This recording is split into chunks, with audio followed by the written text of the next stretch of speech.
Chapter 573. Hearing Yi Qing Luo's words, Blue Dragon Mercenary Group's members were choked till they couldn't rebuke her. Just as the situation was extremely strange, they heard rustling sounds coming from the other end of the forest. Brother Songtian, accompanied by a crisp sound, a middle-grade wolf beast slowly walked over. On the wolf beast's back sat a young lady dressed in a pink silk floor-length dress. She had a youthful and beautiful hair tied up as her footwear jingled. Looking at the young lady's dressing, Yi Qing Luo's lips twitched. Did this fellow come to the magic beast forest for sightseeing, or for experience learning? Riding on a magic beast and dressed so heavily, if they met with danger, this set of equipment, would it affect their escape? Young lady's words are wrong. The young lady's slender eyebrows rose as her tone was arrogant. Brother Songtian isn't bullying your new mercenary group. But seeing your mercenary group being so disharmonious, he stood on the old mercenary group's standpoint and gave some guidance. While the young lady was speaking, she casted a disdainful glance at Yi Qing Luo. It wasn't hard to tell that after she saw Yi Qing Luo, her eyes were filled with jealousy. The minute the young lady spoke, Ji Songtian's face immediately rose into a smile as he nodded his head. Sister Nua is right. This group leader is guiding them. That flattering smile on his face didn't attract the young lady Lanling Nua's attention at all. Lanling Nua's pair of watery eyes stared arrogantly at Yi Qing Luo. She had always been extremely confident towards her own looks. In this West continent, the most famous beauty was Three Springs City's #1 beauty Yi family's eldest young Miss Yi Qing Qian. She had seen her before, and she wasn't as beautiful as her. She had not expected. But today she met someone much more beautiful than Yi Qing Qian, than her. Lanling Nua's eyes were filled with thick jealousy and unwillingness. Her slender hands under her sleeves clenched into fists. She tried her best to control her tone as she used a gentle tone. The few of you should be your mercenary group's bosses, right? Yi Qing Luo's brows rose as she naturally saw the young lady's hostility towards her, as she felt that it was funny. Lanling Nua continued. As the core members of the team members are doing their best to kill the demonic beasts. But you guys are leisurely chatting and having fun at the side. Your team leader has bosses like you guys. It's really... With that, she didn't continue speaking. She only sneered disdainfully. She didn't need to say anything. Ji Songtian instantly laughed out loudly. That's right, that's right. Look at me. I'm fighting with my teammates, killing magical beasts with my brothers. That's what a team is. Immediately after, he looked at Lanling Nua. His flattering manner was like a puppy that had gotten a bone. Sister Nua, tell me, am I right? Lanling Nua's gaze finally shifted towards him. She then flashed a smile and nodded vigorously. Brother Songtian is right. Are they a pair of idiots? The two of them were a perfect match. Arrogant and conceited, he wouldn't even know how he died one day. Lanling Nua's words infuriated the surrounding youths who were killing magical beasts. One of the small team had just finished off the magical beasts in their hands as they raised their weapons and rushed up, pointing at Lanling Nua as they shouted angrily. Who said the team leader is leisurely? What's called a team? You don't know anything at all. On what basis are you slandering our team leader? When one of them opened his mouth, the other small teams couldn't help but roared out. These youngsters were still young, and had not experienced the affairs of the world. These people could slander them, but slandering the person whom they revered was even more unacceptable than killing them. Enough! Yi Qing Luo's cold voice was devoid of any emotions. Chapter 574. Vice Commander. Those youngsters retracted their arrogance under Yi Qing Luo's aura. He silently returned to Yi Qing Luo's back. Ha ha! Look at that bunch of trash, they are indeed trash. A member of the Blue Dragon mercenary group let out a mocking laugh. That's right. Do you think that you're an expert just because you've reached the 4th level? You still want to go against our Blue Dragon mercenary group? Is a small mercenary group qualified? I really don't know what these pieces of trash are doing here. They are as timid as mice. The sounds of ridicule caused the rage that the youths had suppressed with great difficulty to surge up again. This was especially so for Qiao Jin. He held the coin dart in his hand tightly, and was about to throw it at those people who were mocking him. But he was stopped by Yi Qing Luo. Forget it. We are only at the 4th level. The 5th level magical beasts are more dangerous. Don't waste your energy because of these rubbish. The youths were startled, and the anger on their faces dissipated. That's right, their purpose in coming to the magical beast forest was to train and complete the mission. It was not worth it for them to waste their energy on the Blue Dragon mercenary group before they even reached the 5th level. The so-called forbearance was not a sign of weakness. It was because they knew how to judge the situation and make the best choice for themselves. Yiqing Luo's voice wasn't loud, nor was it soft. Blue Dragon mercenary group naturally heard it clearly. Trash? How dare she call them trash? Jitsong Tian's eyes widened in anger as his disgust towards Yiqing Luo deepened. However, Yiqing Luo really brought those youngsters along, as though she totally disregarded them as she walked straight ahead. The youths passed by them one by one. Jitsong Tian felt a burning pain on his face, as though his pride had been stepped into the mud by the other party. Instantly, a strand of profound energy burst out of his body. He brandished the long sword in his hand, chopping towards Yiqing Luo. Yiqing Luo narrowed her eyes as her heart suddenly felt warm. He then saw Jitsong Tian's profound heart jade, which was flickering with orange light. Looking at the star pattern under his feet, it showed his profound rank, Earth Profound Rank 2.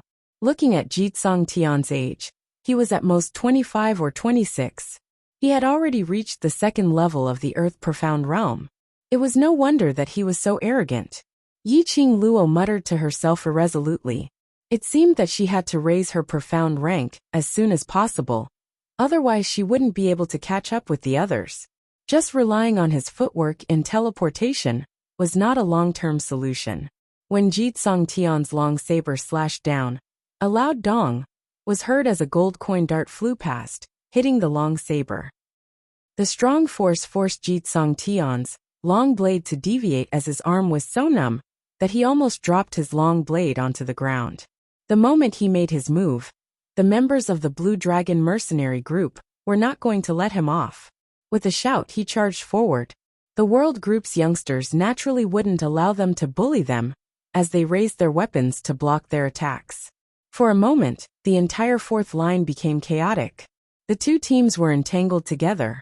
Yiqing Luo's slender brows creased slightly as she and Dmo Xian moved closer to the 5th level.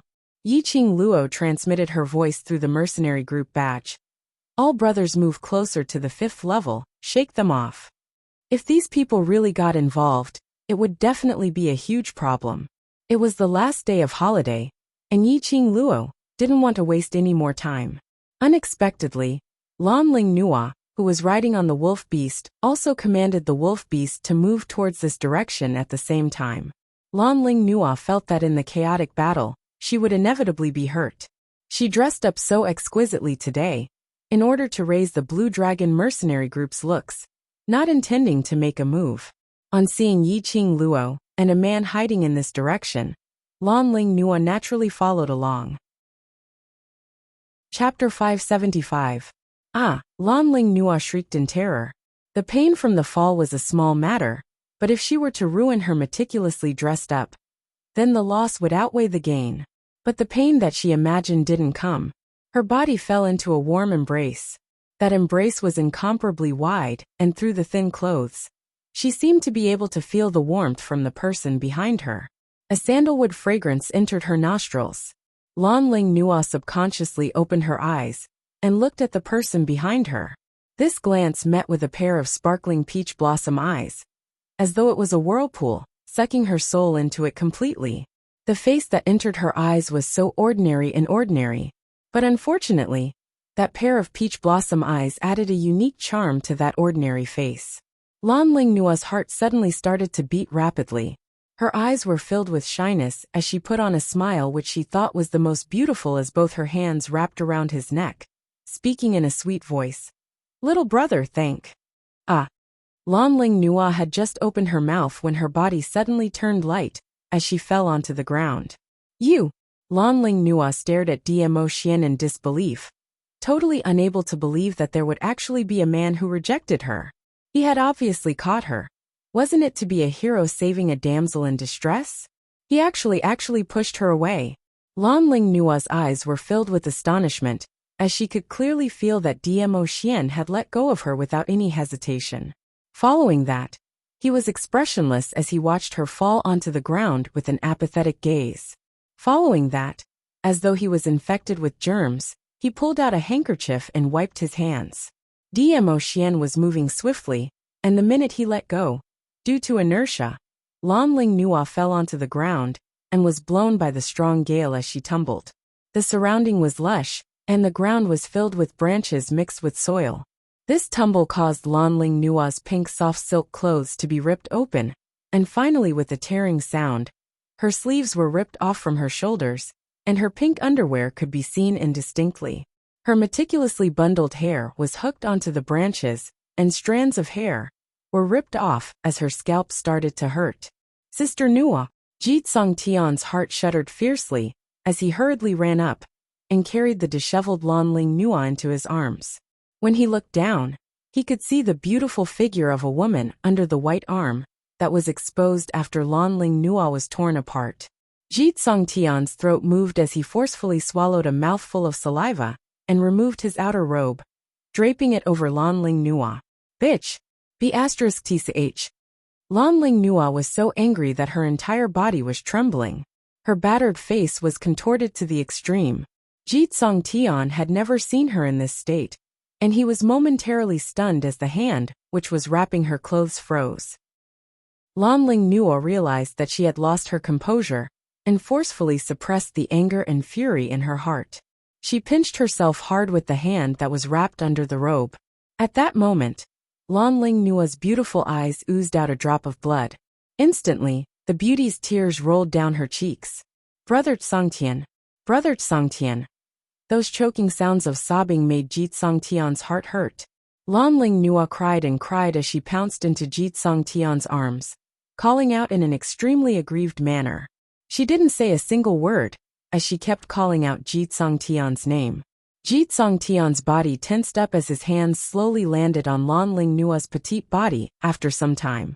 This was the woman whom he loved, the woman whom he had chased for a long time, but had not managed to get his hands on. Now that she had pounced into his arms, how could he not be agitated? But the woman whom he loved was crying so sadly. Thinking of that mercenary group which made Lanling Nua cry, a layer of ice surfaced on Jitsong Tian's face. Chapter 576. Yiqing Luo didn't know that she was hated by the Blue Dragon mercenary group. Even if she knew, it didn't matter to her. In her eyes, that kind of conceited group wasn't worth her effort. Yiqing Luo led the world group as she stepped into the 5th level. The minute they entered the 5th level region, the surrounding atmosphere apparently turned heavy. The air seemed to be filled with a damp blood stench.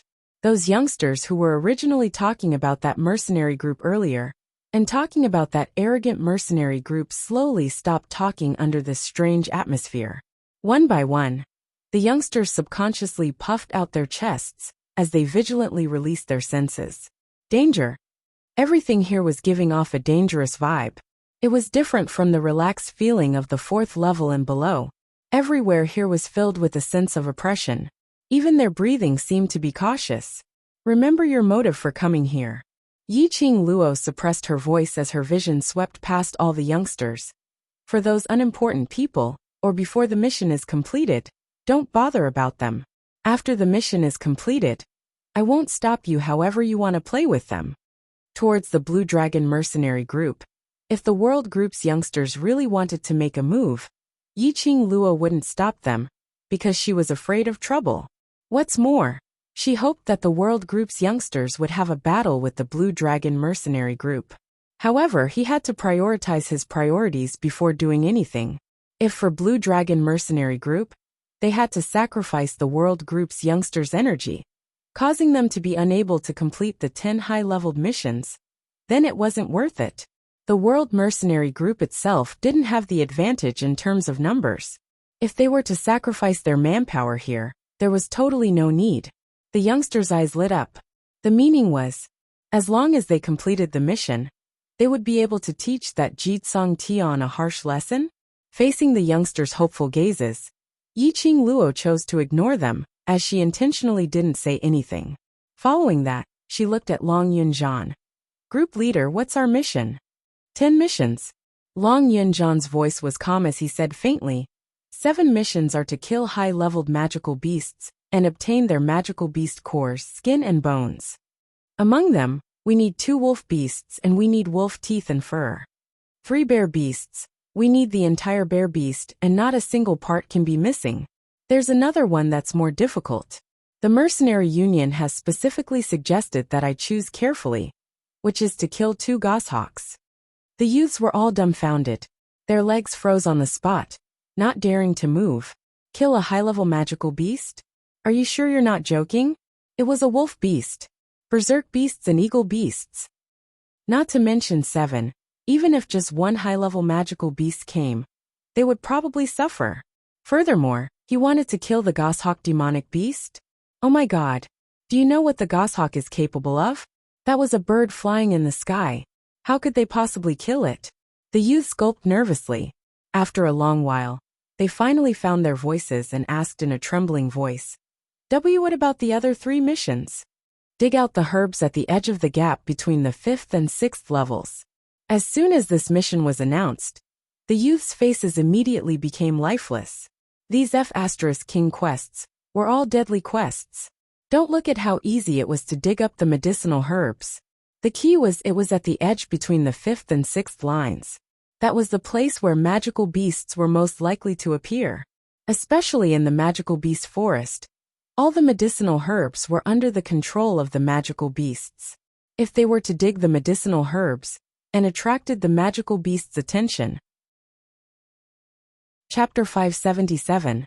Yiqing Luo's eyes were in deep thoughts as she regrouped all these missions in her mind. Based on the youngster's abilities, if they were to split into 5 people to deal with high-leveled magical beasts, it was not possible. High-leveled magical beasts as compared to intermediate-leveled magical beasts was not just a difference of 1 level. Why not? Yiqing Luo's slender brows rose slightly as she discussed with Long Yunjian. Group leader, 7 high-leveled magical beasts. It's too dangerous to split them up. Why not we do the same mission together? Splitting them up was not only dangerous, but to the youngsters, it was too strenuous. But 60 over people working together to deal with 1 high-leveled magical beast, as long as there was a good command and coordination, the efficiency would be much higher than splitting them up to hunt the magical beasts. Long Yunjian nodded. This way it's beneficial to train everyone's coordination. The youngsters naturally didn't have any opinion on the method which group leader and assistant group leader had discussed. Moreover, working together in a team was indeed safer, and it could nurture everyone's rapport. Everyone on the 5th level didn't dare to act like what they did on the 4th level, swaggering in the forest, not fearing the magical beasts at all. Everyone walked extremely carefully. The youngsters with higher perceptive sense and faster speed led the way in front, while the 60 over youngsters followed behind. Whereas Yiqing Luo and the rest walked at the back of the crowd. The few of them didn't say a single word, but carefully sized up these youngsters' expressions, as well as their vigilance and reaction when facing danger. Occasionally, when they saw some rare medicinal herbs, Yiqing Luo and Beiming Lulu would drop out of the group and quietly harvest them. The duo's coordination wasn't too bad, as they didn't cause any disturbances among the magical beasts. In the process of heading towards the mission, they harvested over 10 types of medicinal herbs. Following that, they caught up with the group. The mission to kill 2 wolf beasts was considered as the easiest among the 3 types of magical beasts. But the youngsters expressed the immense pressure. High-leveled wolf beasts were around the size of an adult tiger. Their fangs were sharp, and their claws were sharp. Especially their speed was extremely fast. Most importantly, wolf beasts were pack animals. They had no way to attract a single wolf beast to one side for hunting. Once one wolf beast was attracted, the rest of the wolf beasts would instantly rush over. By then, if they were surrounded by 10 over high-leveled wolf beasts, it wouldn't be them hunting the wolf beasts, but the wolf beasts would be preying on them. Wolf beasts have their own territory. As long as we lure the high-ranked wolf beasts out of their territory, then we can make our move. The other high-ranked wolf beasts won't be able to rush over. Yiqing Luo recalled that in the books which she had read at Ghost Doctor's place, it had recorded this part of the magic beast forest. Because there were many rare medicinal herbs in the 5th level, the book specifically recorded the method of obtaining medicinal herbs.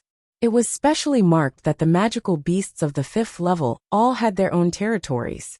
If an alchemist was discovered by a territory's magical beast while picking medicinal herbs, all the magical beasts in the territory would attack.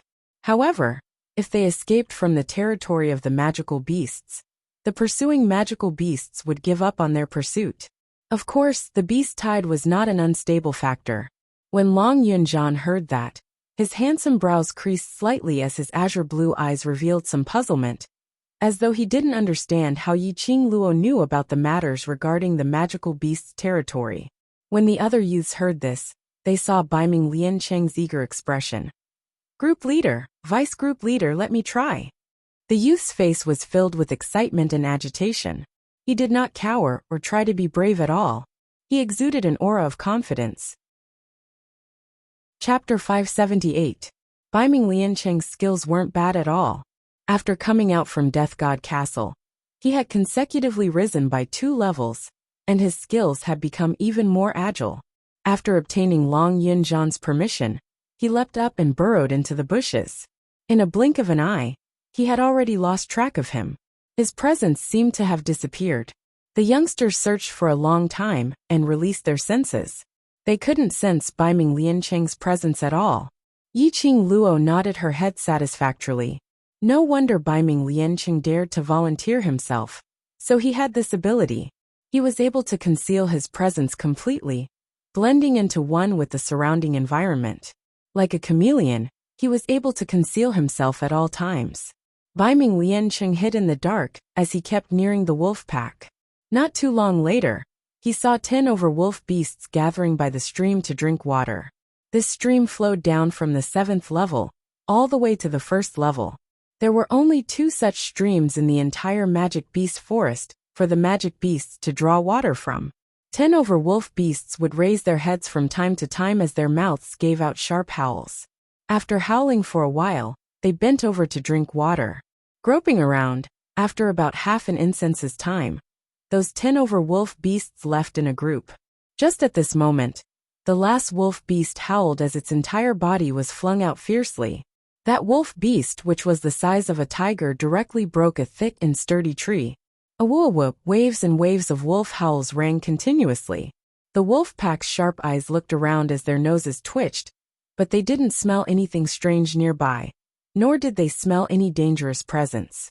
After howling for some time, eventually these wolf beasts all gave up. But that wolf beast which was flung out suddenly opened its eyes as it revealed an ominous glint as its mouth opened wide, revealing its sharp fangs. Its huge fat body slowly got up from the ground. Following that, its gaze stared towards a certain direction in the depths of the forest, as its body shot out like an arrow as it charged forward. The pack of wolf beasts behind didn't understand what was going on. By the time they wanted to catch up with their companion's footsteps, they had already lost sight of that wolf beast. Yiqing Luo and the rest stood at their original spots, waiting for Baiming Liancheng. Everyone was curious. What method would Baiming Liancheng use to lure one wolf beast over? At this moment, a figure suddenly sprang out from the bushes. At the same time, Yiqing Luo shouted, "Spread out, surround them."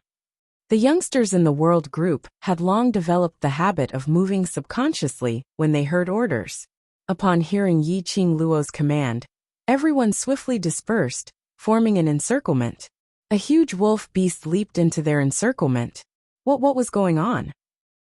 It really was a wolf beast, a lone wolf beast. Why are you still in a daze attack? Yiqing Luo's cold voice rang out sharply. Only then did the youths come to their senses.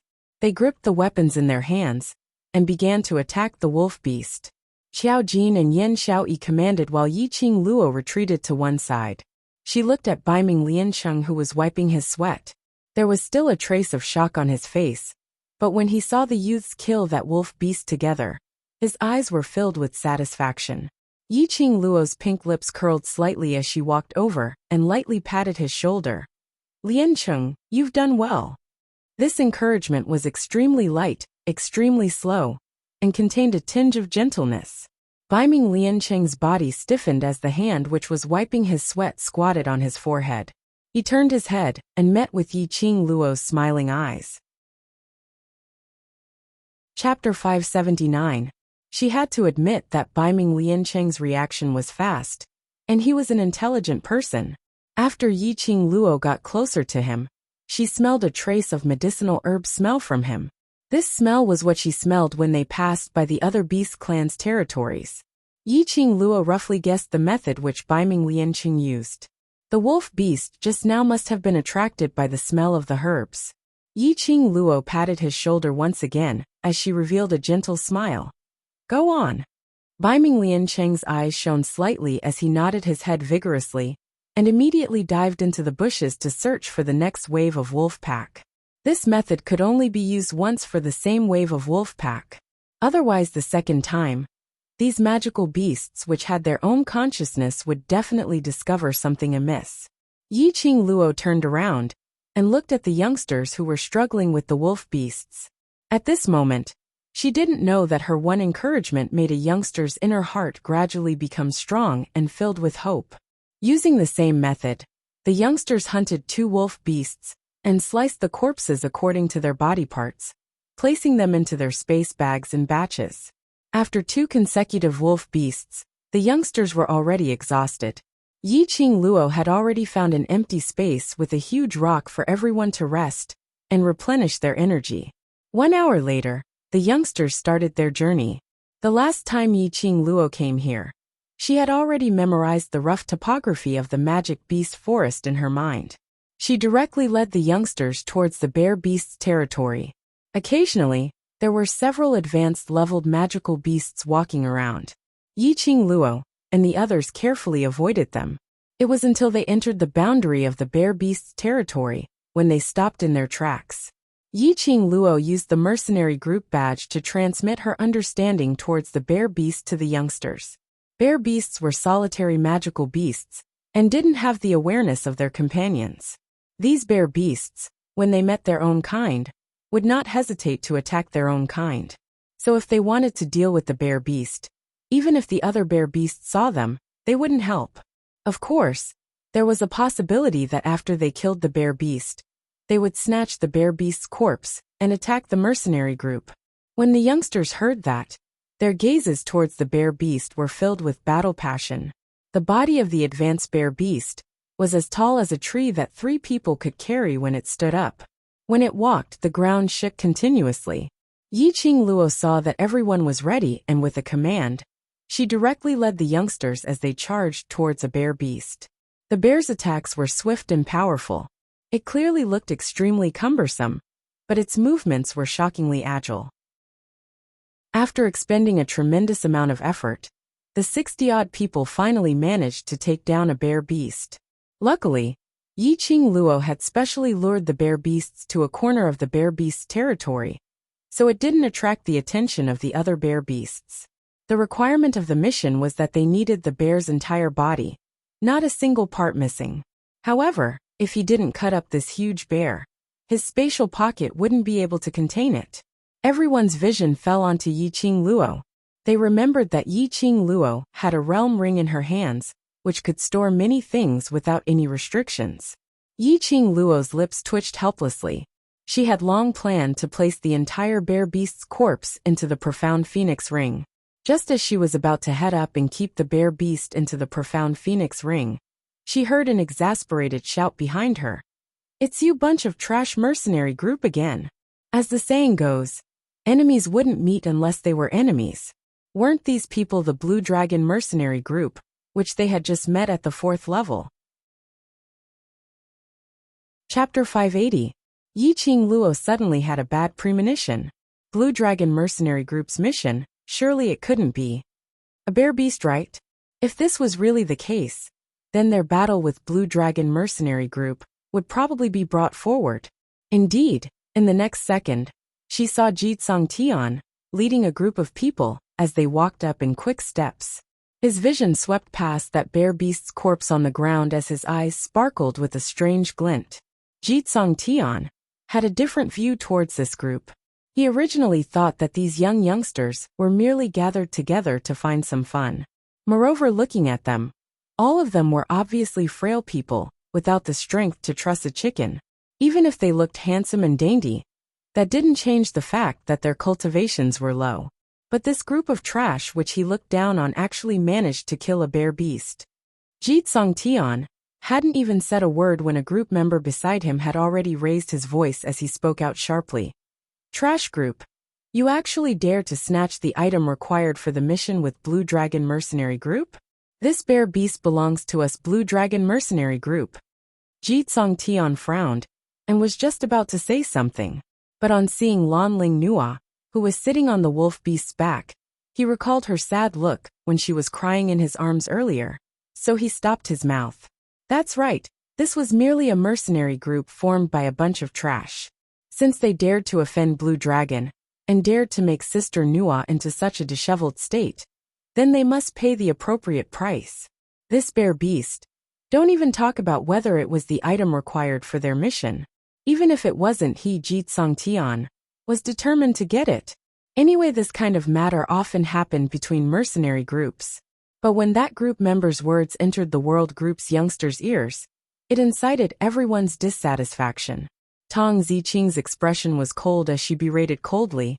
This bear beast was obviously killed by us first, so naturally it belongs to us. You killed it? The group member sneered. What evidence do you have to prove that you killed it? Who would believe that? If I say it's killed by us, Blue Dragon Mercenary Group, then this magical beast is our mission item. This was obviously a robber's theory. The world group's youngsters' expressions instantly turned extremely ugly, as all of them clenched their fists tightly, wishing that they could rush up and give them a good beating. Damn it! Did they need to be so open about snatching things? Did they need to speak such blatant lies? Shameless to the extreme. Their worldview had been refreshed. They didn't make a move, as they kept observing Yiqing Luo's intentions. They remembered Yiqing Luo's words. Everything had to be prioritized. They had just killed the bear beast, and were currently exhausted. If they were to really clash with the Blue Dragon Mercenary Group now, they would definitely not be able to gain any benefits. But to let them swallow this grievance, they really could not do it. Yiqing Luo's expression remained calm as her charming eyes stared coldly at Jitsongtian, as her lips curled into a smirk of ridicule. After a while, she blinked her charming eyes, and a soft, almost inaudible laugh escaped from her lips. Heh, Blue Dragon Mercenary Group. This is my first time seeing such a shameless mercenary group. She lightly tapped her pink lips with her hand, revealing a charming expression. Tilting her head, her eyes curved. But that's true. With a shameless leader, there will naturally be a shameless team. You. Jitsongtian's face turned steely green, as he had not expected Yiqing Luo to fire the cannon directly onto him. Chapter 581. The World Group? Jitsongtian's expression changed once again. The group which he had always regarded as trash was actually the World Group. Towards the World Group's name, some middle and lower-ranked mercenary groups in the mercenary world had all heard of it. He naturally had heard of the World Group before. Damn it! Why hadn't he thought of it from the start? It was rumored that the World Group's members were formed by a group of 17 to 18-year-old young men and ladies, and all of them were handsome and beautiful, whereas the World Group's group leader was an outstanding temperament and an ice-cold-looking blue-eyed man. There was also a vice group leader, who was an exquisite-looking young lady with enchanting brows and eyes, possessing a peerless beauty. These people in front of them, didn't they fit these rumors? He actually treated the other party as a trash group. Just based on 60 over youngsters, they accepted a high-grade rare mission, and directly rose to a bronze plate mercenary group. It could be seen just how much honor points that high-grade rare mission rewarded. The higher the honor points, the higher the difficulty of that mission, which was totally impossible to complete. But the World Group managed to do it. They broke the Mercenary Association's legend of the #1 mercenary group, which had always been worshipped as a god group, replacing it to become the second legend. Jitsongtian's heart started to feel apprehensive. He even felt a little terrified and uneasy, as he didn't want to have any more clashes with this group. Qualifications? Just based on you. Do you even have the qualifications to talk about qualifications with brother Tsangtian? Lan Ling Nua stared fiercely at Dmo Xian. She remembered that it was this man who threw her out earlier. It was merely because of inertia that she accidentally fell into his arms. As a man, facing a beauty throwing herself into his arms, shouldn't he take the chance to be a hero to save the beauty? She didn't despise him for his ordinary looks and ugly looks, allowing him to touch her beautiful body, and he actually despised her? Since young, Lan Ling Nua had never suffered such humiliation before. Brother Tsangtian, snatch the magical beast back. Teach them a fierce lesson. Lan Ling Nua clenched her fists tightly as she suppressed the malevolent expression on her face, trying her best to put on a coquettish attitude. She wasn't a mercenary group member, and didn't understand what the world group was, nor did she know what glorious deeds were there under the heavens. Moreover, under Ji Tsangtian's daily bragging, Lan Ling Nua unanimously agreed that Blue Dragon Mercenary Group was an especially powerful mercenary group. How could these young and small mercenary groups be compared to Blue Dragon Mercenary Group? Ji Tsangtian's original intention to retreat started to hesitate again. Lan Ling Nua obviously bore a grudge against the world group. If he chose to retreat now, wouldn't his sister Nua laugh at him for being useless? He knew better than anyone else how he usually boasted about the Blue Dragon Mercenary Group in front of Lan Ling Nua. Otherwise, Lan Ling Nua wouldn't have followed them to the magical beast forest. Originally, he wanted to show off his prowess in front of Lan Ling Nua, and then express his love for her. He had loved Lan Ling Nua for such a long time. How could he destroy everything now? No man was willing to let the woman he loved look down on him. Ji Tsangtian clenched his fists tightly as he straightened his back and stood in front of his group members, looking at Yi Qing Luo arrogantly. If you know what's good for you, bring your men and leave this place now otherwise. Don't blame this group leader for not showing any mercy. That arrogant look, forcing himself to put on a fearless look, made Yi Qing Luo laugh. She had been observing Blue Dragon Mercenary Group and observing Ji Tsangtian. Ji Tsangtian must have heard of the world group's name. He was also fearful of the world group. Chapter 582. Even now, although there was no fear on Ji Tsangtian's face, but if one took a closer look at his slightly trembling body, one would still be able to tell. Seeing that the leader had spoken, the member became even more spirited.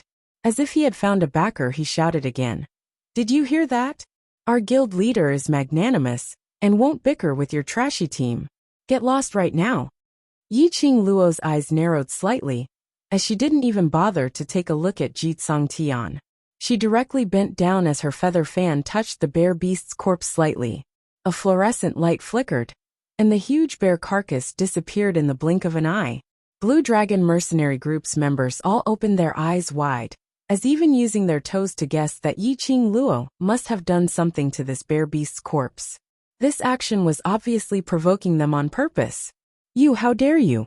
That group member was so infuriated that his face flushed red as he pointed at Yi Qing Luo and berated. You even dare to snatch our Blue Dragon Mercenary Group's mission item. Don't blame us for bullying you.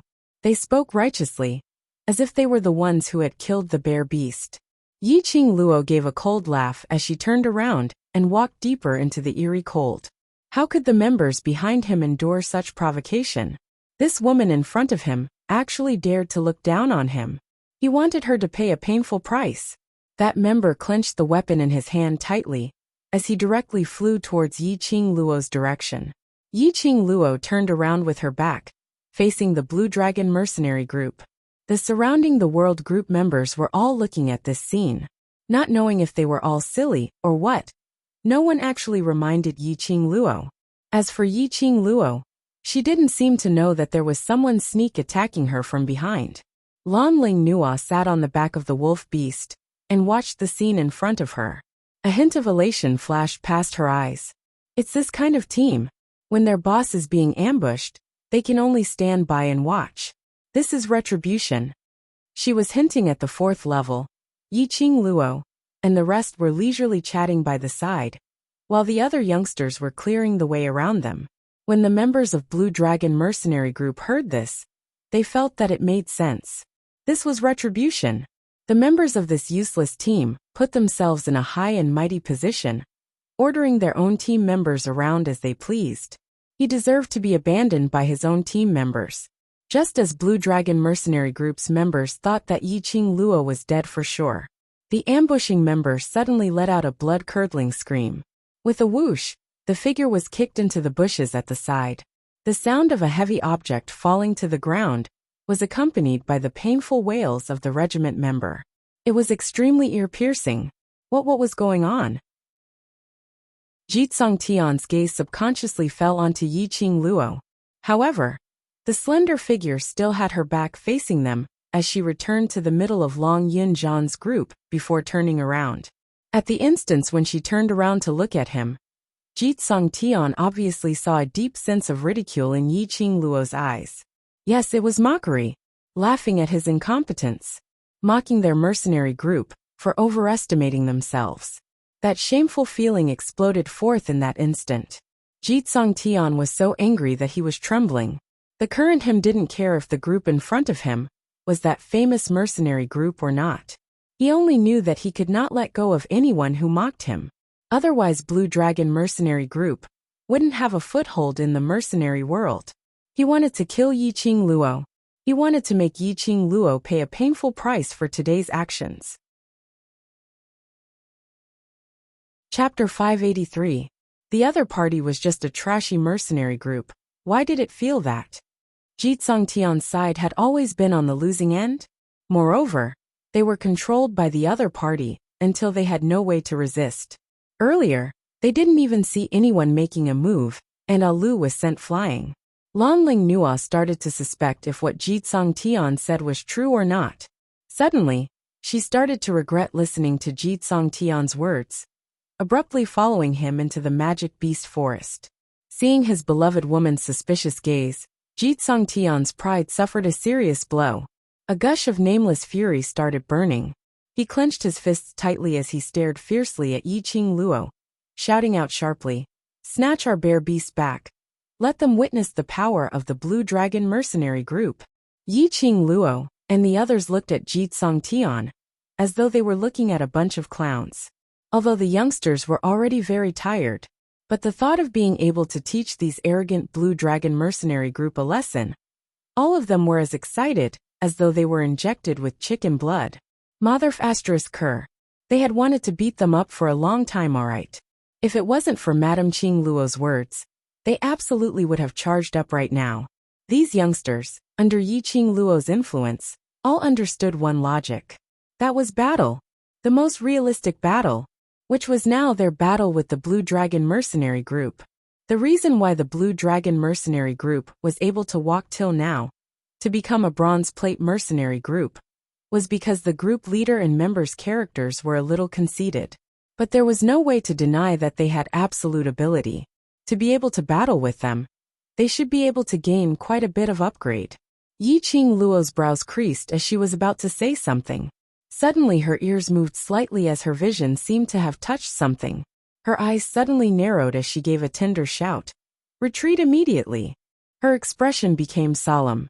Dmo Xian and Long Yun Zhan's expressions instantly sunk as their gazes shot towards the direction of that member called Alu at the same time.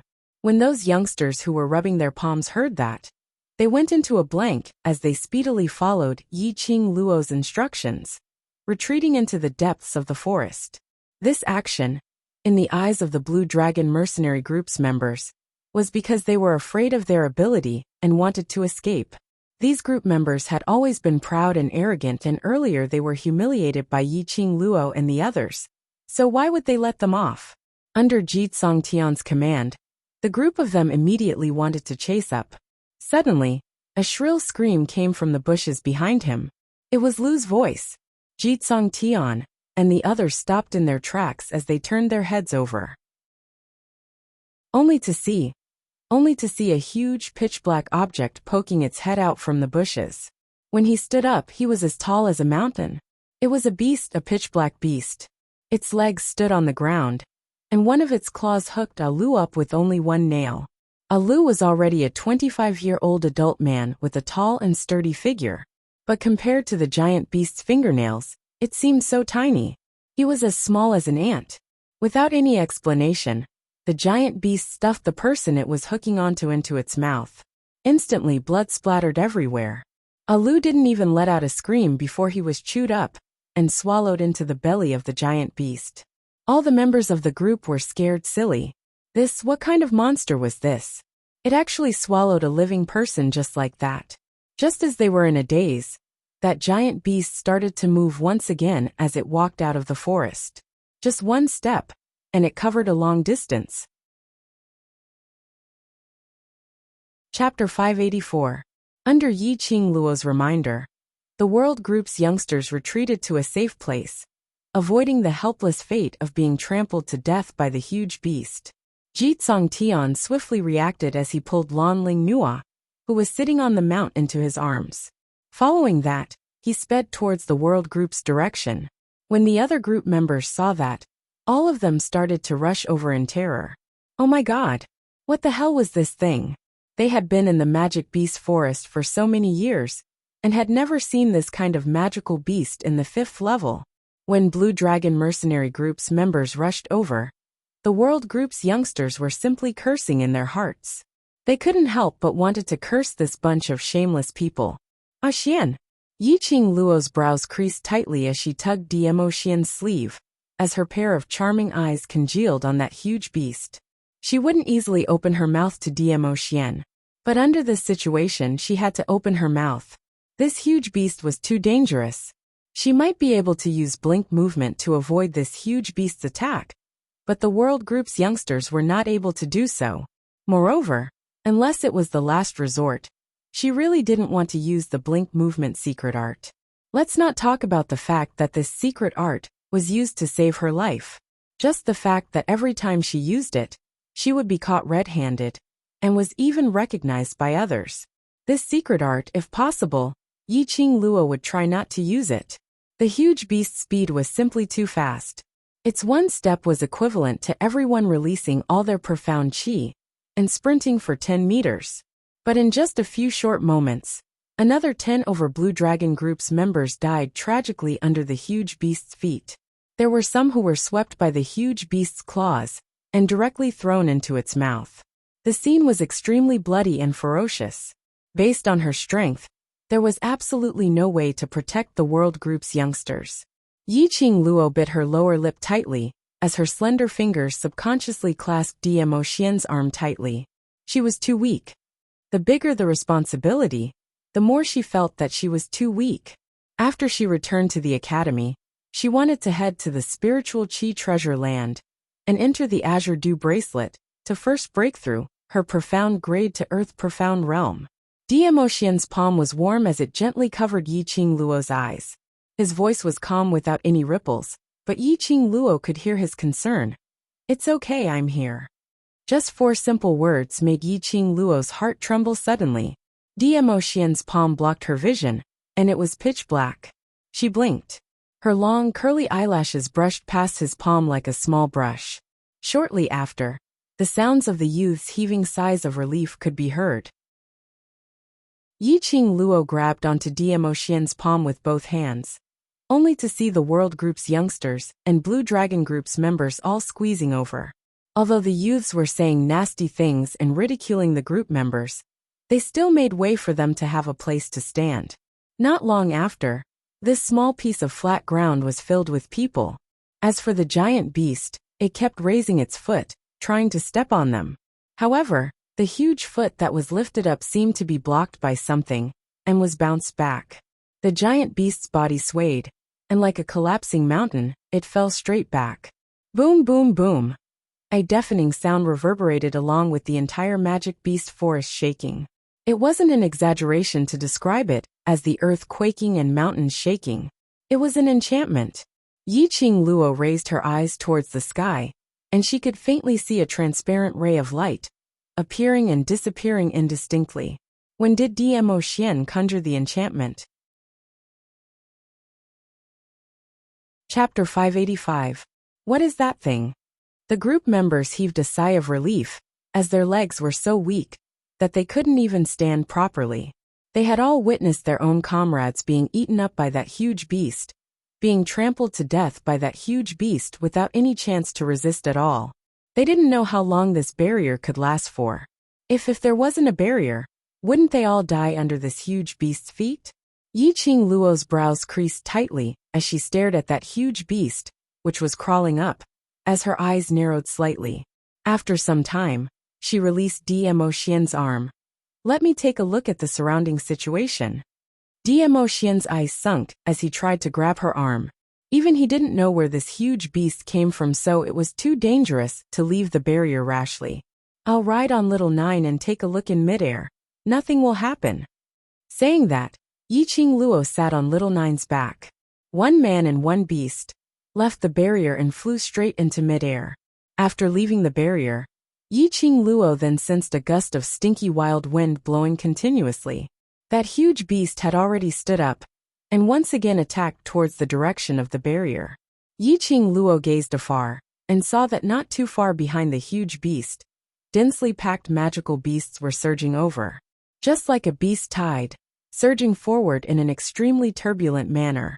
What the? Forget about a heaven-defying huge beast. There was even a huge wave of magical beasts. They were going to be trapped in the magic beast forest to death. Lass. Suddenly Old Man Song's voice rang in her mind. This is troublesome. Not just troublesome, it was huge trouble. That magical beast. If I didn't recognize wrongly, it should be a 7th level advanced leveled mirage beast. Childine. Old Man Song's tone rose, apparently shocked by this huge beast. Even if it's a sky mystic overlord strong practitioner going against Childine, they would also be at a disadvantage, not to mention you all. Yiqing Luo was overwhelmed with shock when she heard that. Her eyes suddenly widened as she stared unbelievably at that huge beast in front of her as her heart thumped. Even a sky mystic overlord is unable to go against it? 7th level. That magic beast forest's legendary level. Till now, no one had ever returned alive after entering the 7th level. How did this Childine run from the 7th level to the 5th level? In the tens of millions of years of history of the magical beast forest, aside from large-scale beast tides, magical beasts would never cross the boundary that belonged to them. Moreover, even if it was a beast tide, it would at most be 1 level higher. This Childine, could it be? Yiqing Luo's eyes suddenly sunk as her penetrating eyes reflected a cold glint, her eyes swiftly circling the surroundings. It was simply impossible for a high-level phantom beast of the 7th level to appear on the 5th level. But if this high-level mirage beast was led here by someone, and the target was them, it was not impossible. Yiqing Luo's vision surveyed the surroundings alertly, as she carefully avoided Childine.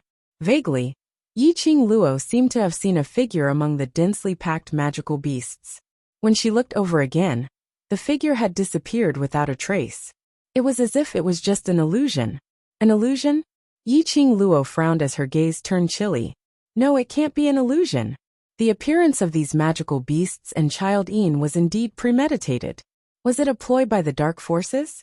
To annihilate everyone who knew about the dark forces' comeback? Like how they massacred the marketplace, to destroy the world group. Yiqing Luo gave a cold laugh as she patted Little Nine. The man and beast returned to the array barrier once again. Chapter 586. Childine.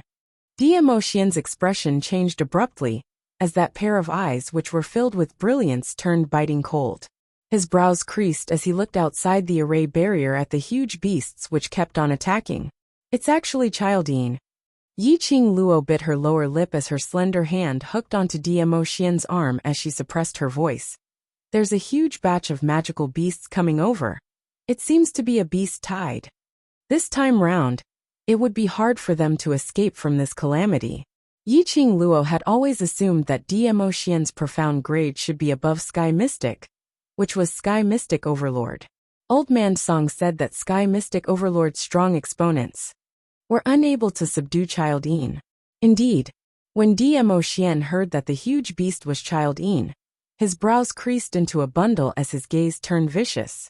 If Dmo Xian was unable to deal with the huge beast, then her brothers. Yiqing Luo recalled that fleeting figure, which disappeared amidst the surging magical beasts earlier. Her gaze suddenly turned gloomy, as though it was covered with frost. We've been plotted against. She squeezed out every single word from the slits of her teeth. Mn. Dmo Xian responded calmly as he stared at Childine without any change in his expression. Childine is a 7th-level high-leveled mirage beast, and its ability is unfathomable. Furthermore, this mirage beast's nature is extremely lazy. Even if the magical beast forest had collapsed, it might not leave its own nest. If it wasn't for the fact that someone had used extreme methods to awaken Childine from its nest, and was able to lead Childine, who was lazy by nature, would not be able to cross the 6th level to attack them at the 5th level. Not too long later, those magical beasts had already dashed to the back of Childine. Instantly, the entire outer boundary of the array barrier was surrounded by densely packed magical beasts. The magical beasts charged at the barrier one after another. After being bounced back, another wave of magical beasts charged at them. When Blue Dragon Mercenary Group's members saw this situation, all of them were dazed. The array barrier was transparent, and when these magical beasts charged over, everyone couldn't help but touch their own bodies, feeling that they were about to be trampled by the magical beasts. Their bodies were weak and many of them had already collapsed onto the ground, unable to stand up. Stay further away from me. Who allowed you to touch my noble body? Just when everyone was in a state of panic, a woman's sharp and angry rebuke suddenly rang out. Then he heard a commotion from the side. Some of the Blue Dragon Mercenary Group's members could not stand steadily, as they fell to the side. This piece of flat ground was not spacious to begin with. After accommodating more than 100 people, it became extremely crowded. Furthermore, they didn't dare to get too close to Yiqing Luo and the others, hence, those group members all huddled together. When one of them fell, he bumped into the other. A few other members were squeezed out of the barrier and were instantly torn to shreds by the berserk magical beasts. Everyone was horrified. Once they left the barrier, what awaited them would be nothing left of them. Blue Dragon Mercenary Group's members didn't dare to move at all. One by one, they glared at the person who had stirred up trouble, Lanling Nua. The current Lanling Nua was sitting on a huge rock and Jitsong Tian was surrounding her. Lanling Nua straightened her long robe, her face filled with disgust and disdain. What are you staring at? If it wasn't for your group leader, would I even be here today? I'm telling you, if you dare to ruin this beautiful face of mine, leaving a scar on my body, my father will absolutely not let you off. The current her didn't have a single bit of delicateness from before. Chapter 587. Blue Dragon Group's members were so infuriated that they were trembling. Group leader had brought Lanling Nua along to complete the mission in the magical beast forest, and that had already made them extremely unhappy. They were a mercenary group, and not an escort team. Everyone knew that group leader admired Lanling Nua, hence he had been asking about her well-being along the way, making it seem as though he was an escort team leading a princess on an outing, so they all tolerated it. Of course, a large part of it was because Lanling Nua was indeed beautiful. With such a beautiful and alluring young lady following in the group, chatting and laughing, it was a good scenery. Even if she threw a little tantrum, that would also be called cute. But no matter how beautiful she was, at this kind of a time where their lives were at stake, who could tolerate her playing with their little tantrums? Because of Lanling Nua's willfulness, she had pushed a few brothers out of the barrier, and they were torn into pieces by those magical beasts. Yet she didn't feel a single bit of guilt. She even dared to blame them. These group members' hearts were filled with rage and injustice as it instantly gushed into their hearts. Even Jitsong Tian's expression turned slightly ugly. If her place was said to be narrow, then the others simply didn't have a single leg to stand on. Considering that Lanling Nua was a lady and Jitsong Tian didn't wish for her to be touched by other men, he carefully made his own group members to leave a spot on this huge rock for her. Forget it if Lanling Nua didn't appreciate it, she even pushed the other group members aside. As intelligent as Lan Ling Nua. How could she possibly not know the current situation? How could she not know that the slightest movement could possibly cause her to be squeezed out of the barrier? Looking at the group members' vengeful gazes towards Lan Ling Nua, while Lan Ling Nua had a fearless look as she stared at him arrogantly, Jeet Song Tian felt mentally tired for no reason. Brother Song Tian, you're the one who coaxed me and brought me here. Don't tell me you don't want to take responsibility? Lan Ling Nua raised her teary eyes as she looked at Jeet Song Tian pitifully. That look in her voice was filled with grievance, as though Jeet Song Tian had done something to her. After all, she was the lady whom he had admired for so many years. Seeing her tears and her grievance voice, Jeet Song Tian's heart softened. He sighed helplessly as he stretched out his hand and pulled Lan Ling Nua into his embrace. I'll take responsibility. I'll take responsibility. This action caused the members to widen their eyes. They didn't expect that their brothers would be torn to pieces by the other magical beasts because of this woman's willfulness. They didn't even have a complete corpse. His regiment commander was actually holding that woman in his arms, just because that woman shed a few tears. No matter what, the members were unable to accept it. Looking at the members of the Blue Dragon mercenary group, their eyes were burning with rage as they stared at their group leader and Lan Ling Nua. He knew that they were having an internal conflict because of Lan Ling Nua. The youngsters in the world group treated it as though they were watching a farce. He felt that the leader of the Blue Dragon group was indeed a short-sighted person. For the sake of a woman, he actually disregarded the life and death of his own brother. It was no wonder that the group members would show such expressions. They absolutely believed that if the same thing happened to Yi Qing Luo and Diemo Xian, Yi Qing Luo would absolutely not allow Diemo Xian to have any chance to hurt them. No, that's not right. It should be said that the Overlord would absolutely not hurt them because of Madame Qing Luo. But Yi Qing Luo and the others didn't have the leisure to bother about Blue Dragon Group's farce. Yi Qing Luo told Diemo Xian everything that she had seen earlier. I feel that there's a possibility that it's the dark forces doing. Chapter 588. It's the dark forces. Diemo Xian's peach blossom eyes narrowed slightly, and that long and narrow corner of his eyes curled into an arc. It was no longer the usual devilish charm, but an icy chill. His slightly narrowed eyes reflected a sharp blade. Yi Qing Luo's petite body froze as she immediately followed Diemo Xian's gaze. This one look made Yi Qing Luo's pupils dilate in disbelief. If one didn't look closely, one wouldn't be able to tell.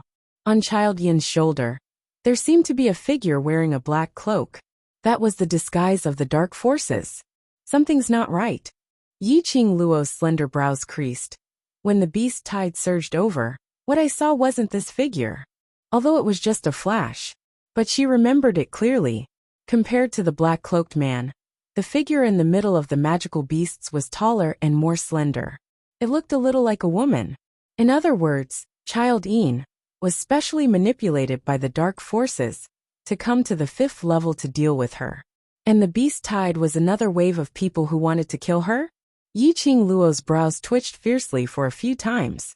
She didn't seem to have offended anyone, to the extent that she had to take her life. The beast tide is small, the crux is that Child Yin. Diemo Xian raised his hand and stroked her silky hair. If Lil Luo were to open her mouth, I would. Can you? Yi Qing Luo's eyes lit up as she stared straight into Diemo Xian's eyes. Diemo Xian's fingers that were caressing her hair curled up slightly as he lightly knocked on her forehead. In your eyes, am I that weak? What he meant was that this Child Yin to him wasn't a fierce beast that was hard to deal with. The reason why his expression turned ugly was because he was worried that Yi Qing Luo and the others would be injured when they were dealing with Child Yin. After all, with Yi Qing Luo's stubbornness, there was a possibility that she might reject his help. Yi Qing Luo clutched her head, but her face was filled with joy and shock. That is to say, Xian, your profound grade is not just sky profound. Diemo Xian's thin lips hooked up slightly as he leaned close to her ear, and said with a smile that didn't look like a smile. If Lil Luo gives me some benefits, I don't mind telling you the profound grade. That warm breath faintly brushed past her earlobes. Yi Qingluo's cheeks blushed slightly as she raised her fist and punched towards his chest. Not only was he a Sky Profound Supreme, how strong was he? Obviously, Demo Xian was only a few years older than her. In the entire Nirvana realm, the number of people who had reached the profound sky realm at his age could be counted on one hand. Not to mention a Sky Xian Supreme martial artist. Old man Sung, what realm is above the Sky Profound Supreme? Yi Qingluo was really curious. In her memories, the highest realm was the Sky Profound realm. Old man Sung muttered to himself for a moment. This old man can only tell you that above the Sky Profound realm is the Sage Profound realm. Furthermore, the grades will be derived from 9 grades to 15 grades, and each grade is divided into 3 levels: the early stage, the middle stage, and the peak stage. In other words, he was telling Yi Qingluo that Demo Xian's current profound grade was at least at the level of Sage Profound. As for what grade it was, he did not know. Yi Qingluo's heart trembled fiercely as the gaze she shot at Demo Xian was filled with a sliver of worship. As expected of her man, he was actually so powerful. As for the profound rank after that, wait until you've surpassed the Sky Profound realm. Then you'll naturally know. After old man Sung finished speaking, he didn't say anything else. It was obvious that he didn't intend to say anything more. Yi Qingluo didn't ask any further. She hadn't even broken through the Earth Profound realm, not to mention the profound rank after the Sky Profound realm. Everything, when she reached that stage, she would naturally know. Chapter 589. Demo Xian's brows rose slightly as he understood the meaning behind Yi Qingluo's words. She wanted to give it a try to deal with this Child Yin. Even if he was unable to kill Child Yin, battling with a 7th level high-leveled Mirage Beast would definitely be able to raise his own ability. This was exactly how Yi Qingluo believed in Demo Xian. She had placed her life in Demo Xian's hands. So what if Child Yin was powerful? Whether he could do it or not, he would only know after he tried. Especially, such a rare opportunity. How could Yi Qingluo bear to let it go? If she really couldn't do it, then Demo Xian would do it. Yi Qingluo narrowed her crafty eyes as her little hand hooked onto his smooth lower jaw. Of course, don't think of just standing by the side to watch. That black-cloaked man, I'll leave it to you. The people from the dark forces actually dared to show themselves. If they didn't leave something behind, how could they let them go so easily? TSK, you're so assured of me? Although Demo Xian's words were filled with grievance, his eyes were filled with adoration, which obviously indicated that he was in a good mood. Yi Qingluo believed in his ability, and this was the biggest affirmation towards him. The two of them flirted with each other in a low voice. Their obvious display of affection blinded the eyes of the members of the Blue Dragon group, especially Lanling Nua, who was nestled in Ji Tsongtian's arms. Her entire face was twisted, malevolent and terrifying. A nameless flame of jealousy rose in Lanling Nua's heart. She wanted to pull Yi Qingluo, who was nestled in Demo Xian's arms, out, not wanting to see any other woman in that position. This thought caused Lanling Nua's heart to tremble. Could it be that she had feelings for that ordinary-looking man? Actually, although the man's appearance was rather ordinary, his eyes and temperament were like that of a banished immortal. If one only looked at her back, it would be a beautiful scene. Furthermore, his embrace was extremely wide and firm. She had an urge to stay in that embrace forever. She wanted to. Countless thoughts surged in his mind. When these thoughts ran through her mind like crazy, Lanling Nua's expression suddenly sank, and she hurriedly brainwashed herself. No, impossible. She was just unwilling. But this man was actually not charmed by her beauty. She was jealous of Yi Qingluo. It must be because the man whom she was unable to seduce had been seduced by Yi Qingluo. That's right, that's it. Hey, you useless team. Why are you still standing there like a fool? Aren't they very powerful? There are so many magical beasts. Aren't you going to kill them? Lanling Nua screeched at Yi Qingluo's direction. Her beautiful eyes were filled with anger. Are we going to be trapped here with you bunch of trash today? We're going back to the academy tomorrow. If we don't make it back in time and break my excellent attendance record, I won't forgive you. At the mention of the academy, the other group members all started talking at once. Yes, tomorrow. Tomorrow we have to go to the academy. We can't be trapped here. If our credits are deducted, we won't be able to graduate. Are we going to be trapped here today? Academy? These mercenaries were also from the academy? Yiqing Luo squinted her eyes as she sized them up. These people's faces were unfamiliar to her. If they were Heavenly Academy students, she would definitely have an impression of them. These people should be students from other academies. Indeed, Lanling Nua stood up and stood on the huge rock, looking down at Yiqing Luo's direction. Chapter 590. We're all Heaven class students in Lady Phoenix Academy, and if half of the students in the class don't make it back to the academy tomorrow, the academy will definitely investigate our whereabouts, and by then, our respective families will be alerted. Lanling Nua's beautiful face revealed a smirk of arrogance. I advise you to escort us out of the magic beast forest safely, otherwise, the minute the academy and families find their way here, you will absolutely not be able to bear the consequences. Hearing Lanling Nua's words, Yiqing Luo almost burst out laughing. Who gave this fool such confidence? Who made this fool to be so arrogant? Stand out. She absolutely wouldn't slap her face. Sentence after sentence of threats. She really treated herself as something. As a woman, how could Yiqing Luo possibly not tell that Lanling Nua's eyes which was unable to conceal? Jealousy? Yiqing Luo really laughed out loud at this moment. She raised her eyes and stared at the man beside her, as she shook her head helplessly. This man's charm was unstoppable. He had already disguised himself into such an ordinary look, yet he was still able to capture the heart of Lanling Nua, who thought she was the most beautiful woman in the entire world. She had no choice but to admire Dmo Xian's charm. Dmo Xian put on an innocent look as he shrugged and shook his head. I didn't do anything. If you do anything, she will become even crazier. Yiqing Luo's slender brows rose slightly as her charming eyes swept towards Lanling Nua. After some time, she revealed an arc which didn't look like a smile. This arc was filled with an icy chill. Following that, Yiqing Luo placed her hands behind her back as she strolled towards Lanling Nua.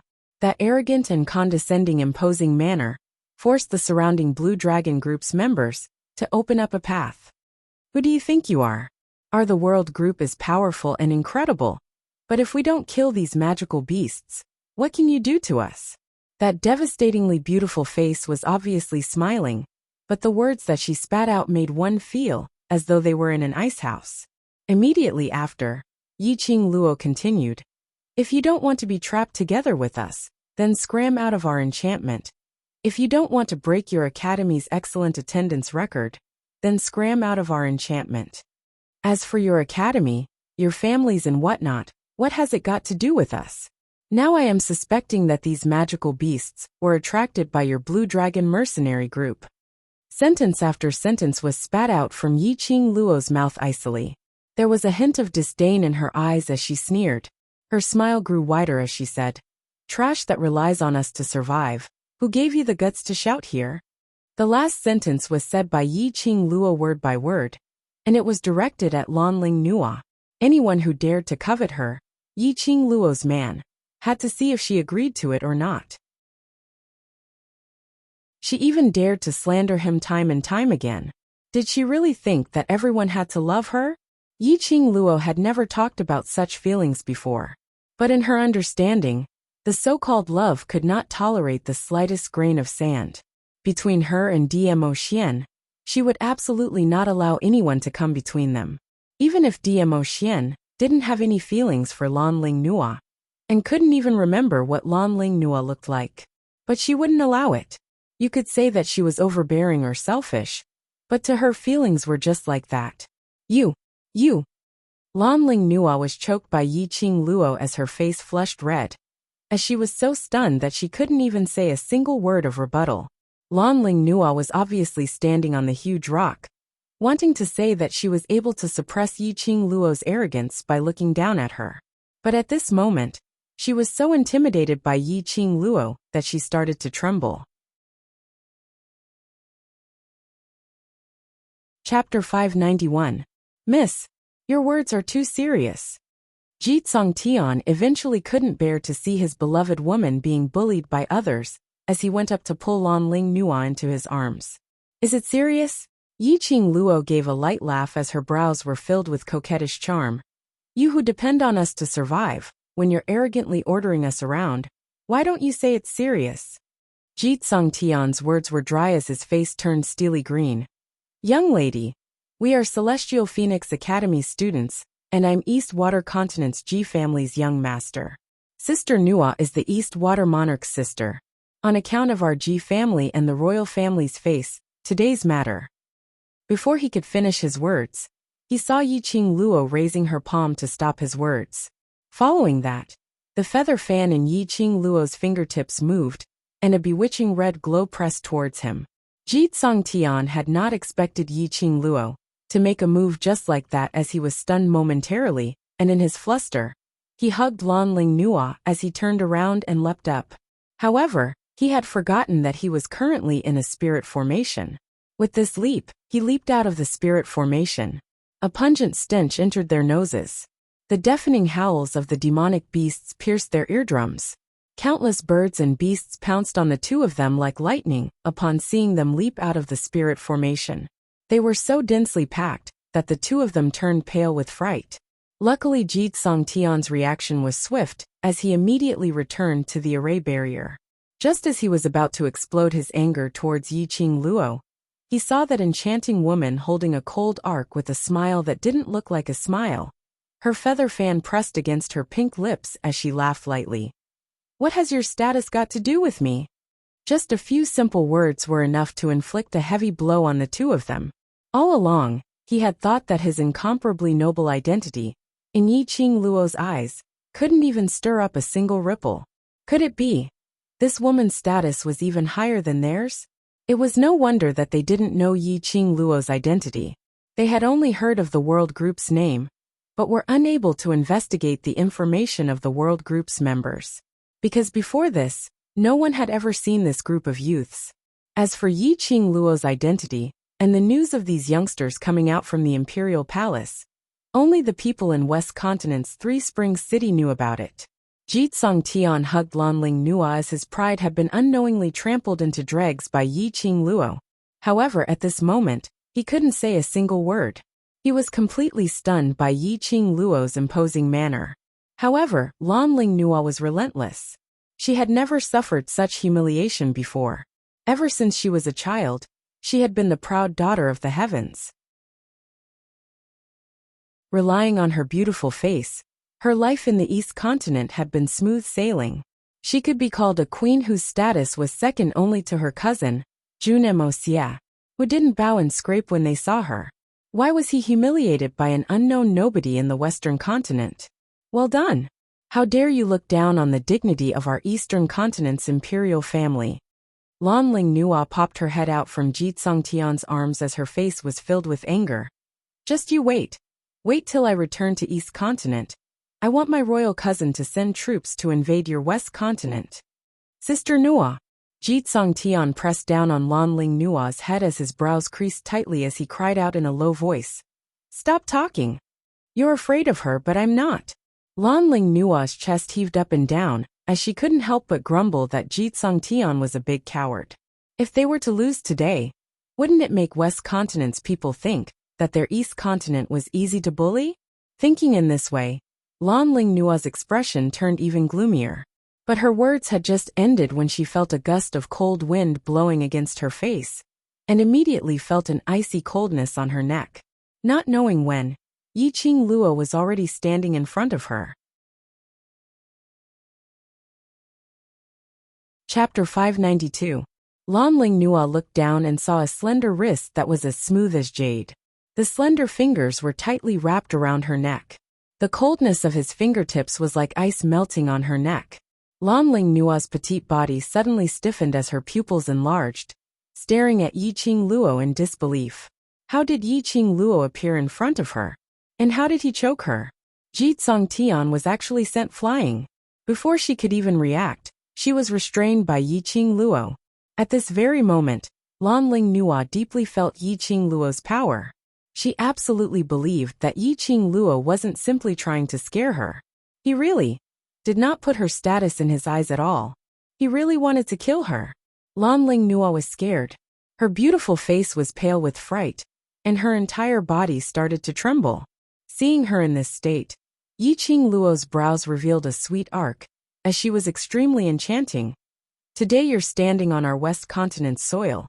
Even if you're the emperor, you'll have to be obedient. Following that, Yiqing Luo's 5 fingers suddenly increased the strength. Lanling Nua widened her eyes in terror. She kept extending her hands, trying to pry open the clamp on her neck. But she didn't even have the chance to move, let alone lift her hand. Jitsong Tian saw this, and his eyes were filled with pain. He wanted to go up to help Lanling Nua, but after the group members supported him, they held on to his arms. The arrogant and willful Lanling Nua indeed needed someone to take her down a peg. It was also time to let Lanling Nua know that not everyone should revolve around her. Either shut up or get lost, or I'll throw you out right now. Yiqing Luo didn't have any protective feelings for the fairer sex, as she dropped this sentence and released her hand. Without Yiqing Luo's support, Lanling Nua's entire person was like a pile of mud, softly lying on the huge rock. Her beautiful face was as pale as a sheet of paper, and there was even a hint of ashen. Filled with resentment, Lanling Nua didn't dare to speak another word. No one stood on her side, and no one was willing to speak up for her. Even Jitsong Tian didn't speak up for her. Lanling Nua felt that the whole world had betrayed her. Obviously all these were Jitsong Tian's fault. It was Jitsong Tian who brought her to the magical beast forest without any explanation, and it was Jitsong Tian who admired her beauty. On what basis was it that when something happened to her, he didn't care about her at all? Lanling Nua's eyes were filled with intense hatred, and her facial features were hideous and twisted. Jitsong Tian, who was originally standing by the side, preparing to head up to appease Yiqing Luo after she left, when he saw her in this state, he instantly shuddered. Was this still the smart and kind sister Nua in his heart? When he saw those eyes filled with hatred, he trembled with fear. At the same time, at the entrance to the first level of the magical beast forest, more than a dozen men in black clothes were hiding in the forest with sharp broadswords in their hands. The leader of the group was a black-robed man. Although he was also dressed in black, the material he was wearing was obviously smooth silk, which was of a much higher grade than the other black-robed men. Furthermore, the black-clothed man was wearing a jade crown inlaid with a few gems. He stood in front of the 10 over black-robed men, as he stuck his head out to look towards the direction of the entrance, as though he was waiting for something. "Fourth young master, you'd better rest in the forest for a while. We'll keep a close watch on you." A black-robed man behind spoke out speechlessly. They were assassins. Assassins. Chapter 593. Having such a silly master, they started to doubt if they could complete today's assassination mission. "Don't worry about me. The moment I think about how I can hold Yiqing Luo, that little slut, in my palm, and play with her however I want, I feel delighted." That black-robed man, who was addressed as fourth young master, gave a sinister sneer, as he clenched the long sword in his hand. As though he recalled the scene which he had described, he raised his head and laughed heartily. 10 over killers. This fourth young master wasn't anyone else, but Yuchi family's fourth young master, Yuchiya. Yuchi family's patriarch had lost his face in front of so many commoners, and became the joke of the entire Three Springs city. How could Yuchi family's patriarch take this lying down? So he naturally pushed all the blame onto Yiqing Luo. Yesterday, on account of Mu Zifan's Alchemist Guild's chief token, he let Yiqing Luo off. But today, he absolutely must kill Yiqing Luo. Hence, he sent his secret guards to the mansion early in the morning to inquire about the world group's whereabouts. Then he heard that they were going to the Magic Beast Forest to complete a mission. What kind of place was the Magic Beast Forest? That was a place where danger lurked in all directions, and if they were not careful, they would lose their lives there. They only needed to kill Yiqing Luo and the others after she came out. If Yiqing Luo and the others died, The outsiders would only think that they had met with danger while they were completing a mission in the Magic Beast Forest. Who would suspect the Yuchi family? When Yuchi family's patriarch instructed the killers, it was coincidentally heard by Yuchiya. He and Yiqing Luo originally had an irreconcilable enmity and had been looking for an opportunity to take revenge on her. But unfortunately Yiqing Luo had entered the Heavenly Academy and was locked in the academy for a month, so where would he get the chance to take revenge? This time round, Yiqing Luo had offended the entire Yuchi family. His father would definitely not let Yiqing Luo off, and after crossing hands, he knew Yiqing Luo and the other skills and ability. The killers he sent out would definitely be top-rated experts. Yuchiya immediately volunteered and led 10 over high-leveled killers to wait outside the Magic Beast Forest. Those killers racked their brains and discussed if they should directly knock Yuchiya unconscious and wake him up after the mission was completed. Suddenly they heard Yuchiya's cry of shock. Someone is coming out, it's a person. Saying this, Yuchiya's entire head shrank back into the thicket. The other assassins immediately held their breaths and hid in the dark. Sure enough, a figure dressed in a long black robe appeared at the entrance that was filled with dense foliage and eerie qi. That figure was extremely slender, and one could tell at a glance that it was a woman. Yuchiya's brows creased tightly. Could it be that Yiqing Luo knew that there were killers lying in ambush at the entrance and intentionally used this method to avoid detection? Just as he was about to charge forward and restrain the woman, a figure suddenly appeared in front of him.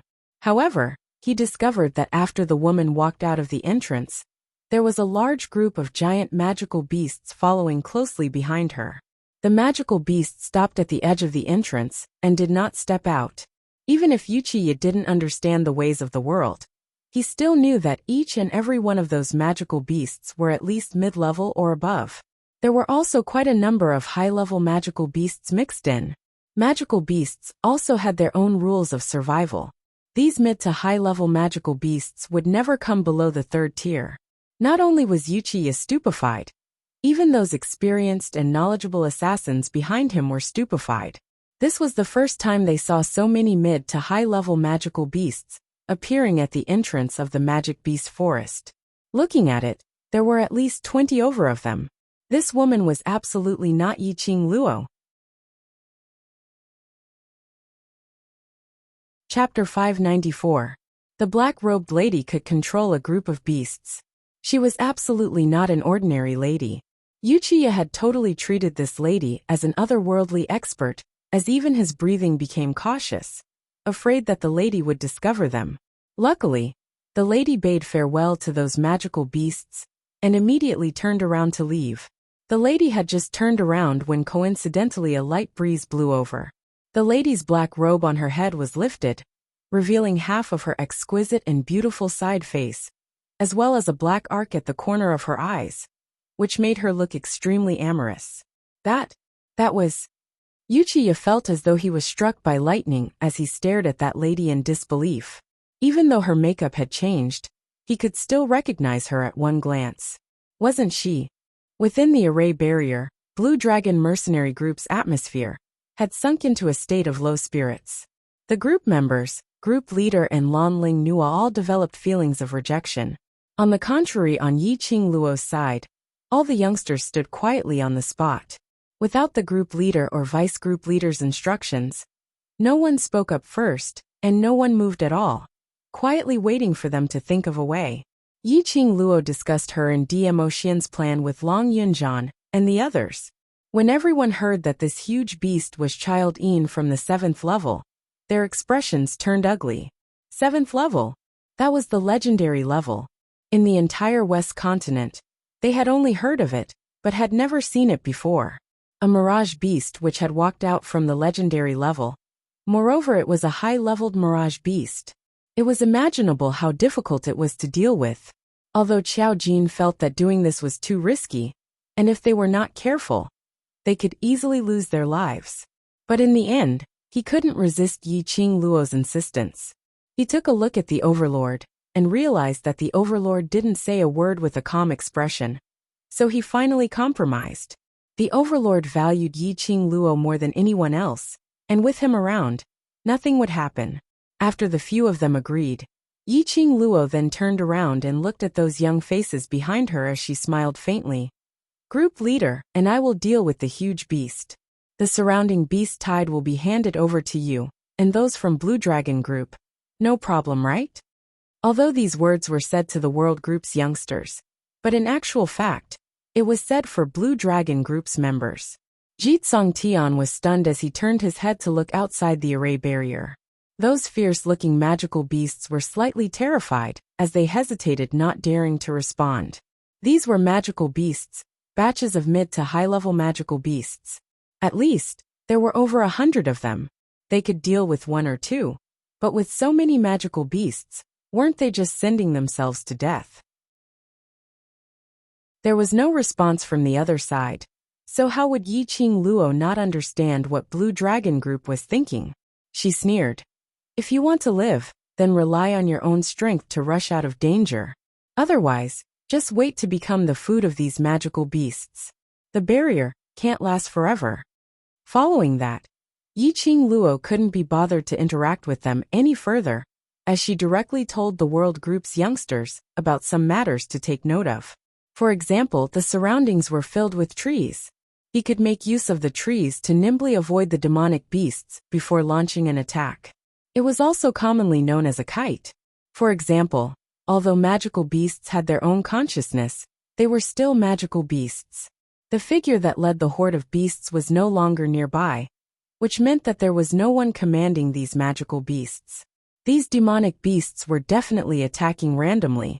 All they had to do was to attack the low-level magical beasts in an orderly manner, defeating them one by one, and disrupting the entirety of the magical beasts.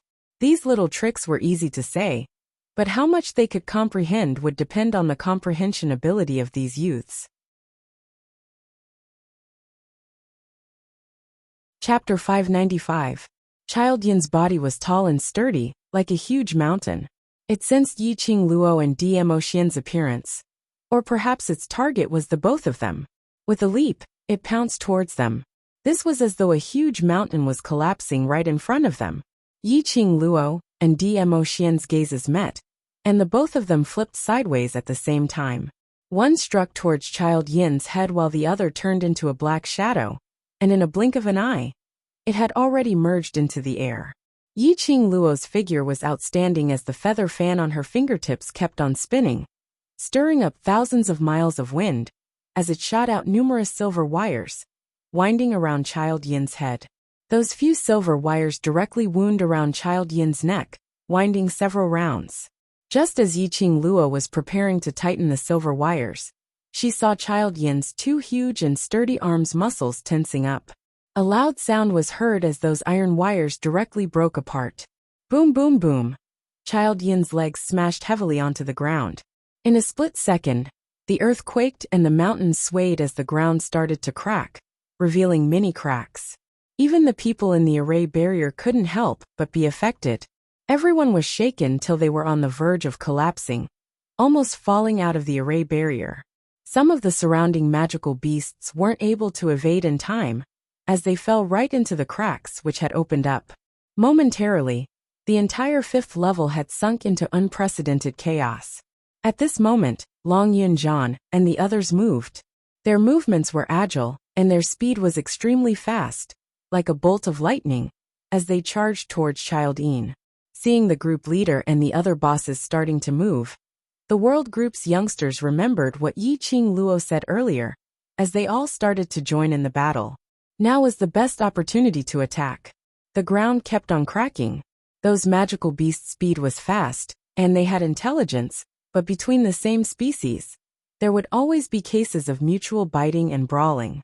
Not to mention that right now, there were various kinds of magical beasts gathered together. Under the situation where there was no one to command them, the magical beasts sensed danger from the cracks in the ground, and didn't care if the opposite party was a friend or foe. All they cared about was biting and killing. Magical beasts' desire to live was much stronger than humans. After Mo Han Shang dashed out of the enchantment, he speedily stepped on a magical beast, which was stuck in a crack on the ground. With a wave of his long sword, he swiftly chopped off the magical beast's head. They had won morale for this battle with the demonic beasts. The youngsters in the world group felt their blood boiling as their eyes brimmed with hope and determination of youth. This scene made the members of the Blue Dragon group feel that the passion that had been extinguished by the mission and the development of the mercenary group seemed to have returned. He'd cultivated to become a profounder and joined a mercenary group because he wanted to become strong and prove his ability. Who doesn't have their own dream of being a hero? Looking at the fearless youths killing the demonic beasts in front of them in an orderly manner, Zhang Xian felt a chill run down his spine. In their hearts, a surge of passionate blood was rippling. Leader! Leader! Numerous group members turned their gazes towards Jitsong Tian. They wanted to go out and fight. They wanted to leave the barrier and fight for themselves, for the mercenary group. That female group leader of the world group was right. If he wanted to live, he would have to rely on his own strength to rush out of danger and work hard to find an opportunity to survive. The barrier couldn't possibly last for an entire lifetime. Even if it could last for an entire lifetime, they couldn't possibly stay in the barrier forever, not going anywhere at all. Jitsong Tian was the same. He naturally heard Yiqing Luo and the others' discussion. That huge beast was a high-level mirage beast, which came from the 7th level. Even a Sky Mystic Overlord strong exponent was unable to kill it. Chapter 596. It was the same for the others. Didn't they know that a high-leveled mirage beast from the 7th level wasn't something that people like them could go against? No, they knew. They knew the dangers of going against high-leveled mirage beasts. But they still charged up without any hesitation. Because they trusted each other. Willing to attempt to cross hands with danger. Willing to challenge the impossible. This was the true way of a strong practitioner. Jitsong Tian recalled how he ridiculed the world group as a trash group, ridiculing Yiqing Luo and the others for only knowing how to chat leisurely while making his own group members do the mission. So he was extremely ashamed. Just as he was about to open his mouth, his chest was suddenly tugged by someone, and following that, he heard a lady's gentle voice trembling. "Don't go. Brother Songtian, don't go." Lanling Nua suppressed the anger in her eyes as she tried her best to put on a frightened look, as one hand hugged Jitsong Tian's waist tightly. Her other hand was holding onto Jitsong Tian's lapel, as she buried her soft petite body into his embrace. She absolutely could not let Jitsong Tian help that trash group. Recalling everything that Yiqing Luo had done to her earlier, Lanling Nua's heart was filled with rage. From what she saw, Blue Dragon Group's members leaving the array barrier to kill the other magical beasts was helping that wretched woman. That wretched woman was her enemy, which meant that she was also Jitsong Tian's enemy, which meant that she was the entire Blue Dragon mercenary group's enemy. "I'll accompany you." Jitsong Tian's hand, which was holding his lapel, was soft as though it had no bones, carrying a lady's fragrance. Jitsong Tian's heart was pounding furiously as he lowered his eyes and looked at the lady in his arms affectionately. Suddenly, he was grateful for this accident. His sister Nua had already started to rely on him and knew how to automatically snuggle up to him. Did this mean that Lanling Nua had actually liked him all along? This thought made Jitsong Tian's lips uncontrollably curl into a smile as his palm tightened, hugging the delicate lady even tighter. "Sister Nua, don't be afraid. Brother Song Tian will always be by your side." The surrounding group members were still waiting for Jitsong Tian's command.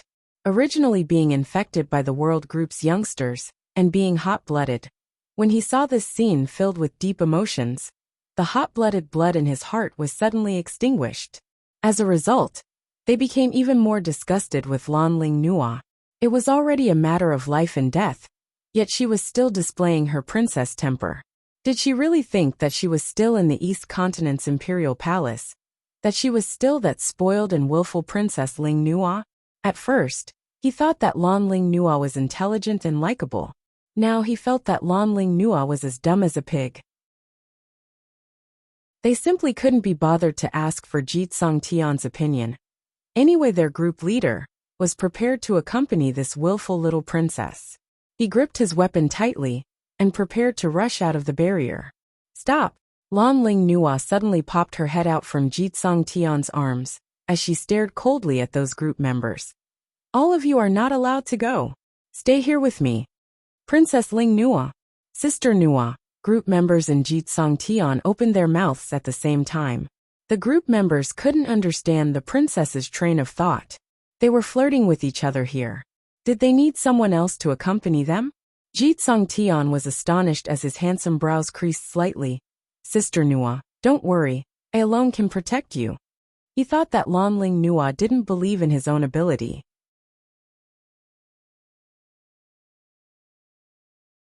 Chapter 597. F***K. The group members' hearts were filled with curses, as they wanted to burst out with vulgarities. Was there something wrong with this princess's brain? In the past they thought that Lan Ling Nua was intelligent or whatever. They were absolutely blind. Looking at the anger in the group members' eyes and their tightly clenched fists, Lan Ling Nua's expression changed slightly, as she immediately buried her head into Jitsong Tian's arms as she sobbed. Brother Tsong Tian, I don't allow you to help that slut. I don't allow it. She was sobbing softly as she whimpered in grievance. Every now and then, she would raise her eyes which were stained with tears as she looked pitifully at Jitsong Tian. I know that you've taken a fancy to that slut's beauty, and you feel that she's beautiful. You want to save her and help her.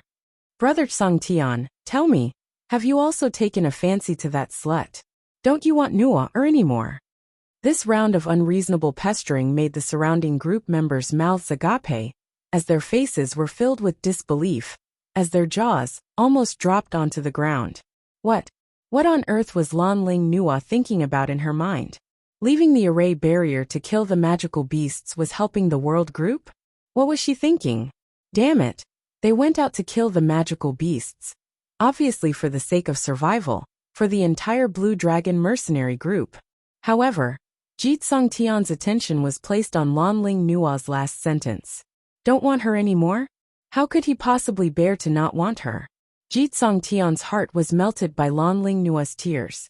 His large palm gently patted Lan Ling Nua's back as he spoke in a gentle tone. How could that be? How could I possibly take a fancy to another woman? Sister Nua, you know that from the moment I met you 4 years ago, I've always been admiring you. The feelings which had always been suppressed in his heart finally came out. Jitsong Tian's heart was pounding like thunder. He waited anxiously for Lan Ling Nua's reply. Lan Ling Nua stared with a pair of misty eyes as she blinked, and a shade of red instantly surfaced on her face, as she buried herself into Jitsong Tian's arms. She didn't reply, but her actions were the best answer. Jitsong Tian was so excited that he was about to scream out. His arms hugged Lan Ling Nua tightly. The woman whom he had admired for so many years had finally agreed to become his woman. Commander, are we really just going to sit here and wait for death? One of the members clenched his fists tightly and shouted in a low, gruff voice. Let's talk about it later. Jitsong Tian replied without even turning his head back. In other words, none of them were allowed to leave the barrier. None of them were allowed to leave the barrier. Leader. The group members trembled in disbelief. They couldn't understand how their leader could be so mesmerized by beauty. Didn't you hear what your sister-in-law said? Not to let you help the world group? Jitsong Tian's voice suddenly turned gloomy, as his imposing aura started to spread out as he berated them. In the world group, he had already lost his face in front of Lan Ling Nua. He absolutely couldn't let Lan Ling Nua feel that he couldn't even control his own brother. The guild members gripped the weapons in their hands tightly and sat back down on the cracked ground without saying a word. They were mercenaries. The most important thing for a mercenary was to obey orders. This scene was caught by Yiqing Luo, who was dealing with Childine from afar. There was no other expression on her face, only a disdainful sneer. It was no wonder that after developing to 900 over people, they were still a bronze plate mercenary group. No matter how strong their ability was, they were still a failure as humans. Under this kind of situation, they had already lost their lives, but they still had the leisure to flirt around. Heh! She was indeed a femme fatale. Yiqing Luo scoffed softly as her gaze refocused onto the huge mountain like Childine. Chapter 598. That black-cloaked man didn't escape speedily this time round, because he had been discovered. On the contrary, he met Dmo Xian's attack head-on, as he struck out a burst of powerful black qi. That black qi was like a soft snake as it coiled towards Dmo Xian. Apparently, the black-cloaked man had 100% confidence that he could kill everyone present. Dmo Xian's expression remained calm, and when the black qi coiled around him, he stretched out his finger and made a casual sweep. That black qi instantly dissipated.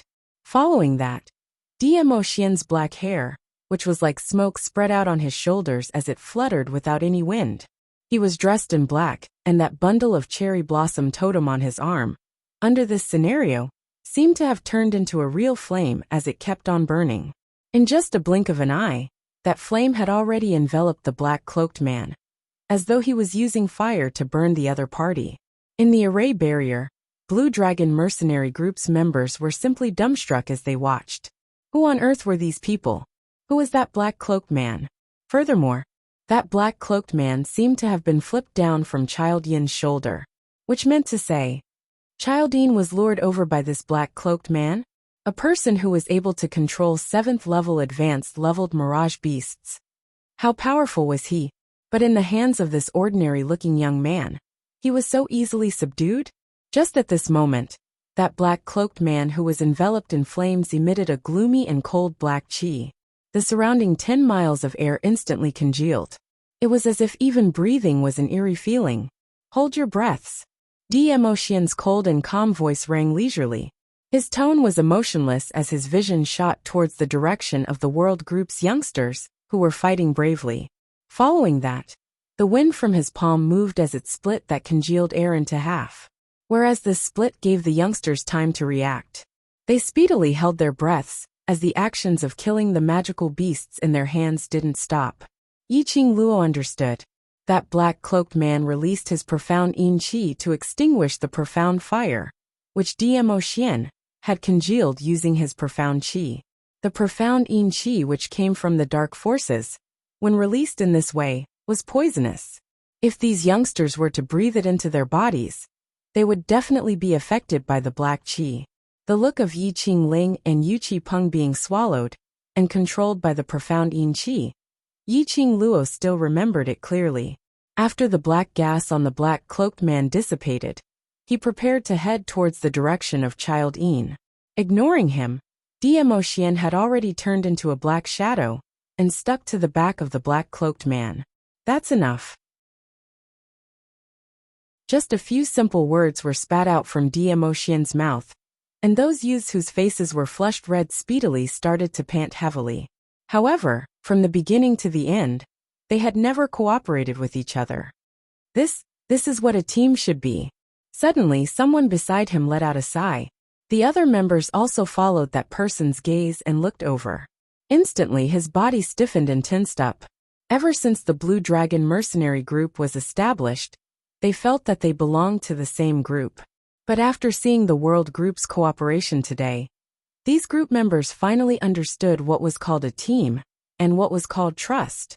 Danger lurked in every corner, but they arranged for their men to disperse in an orderly manner.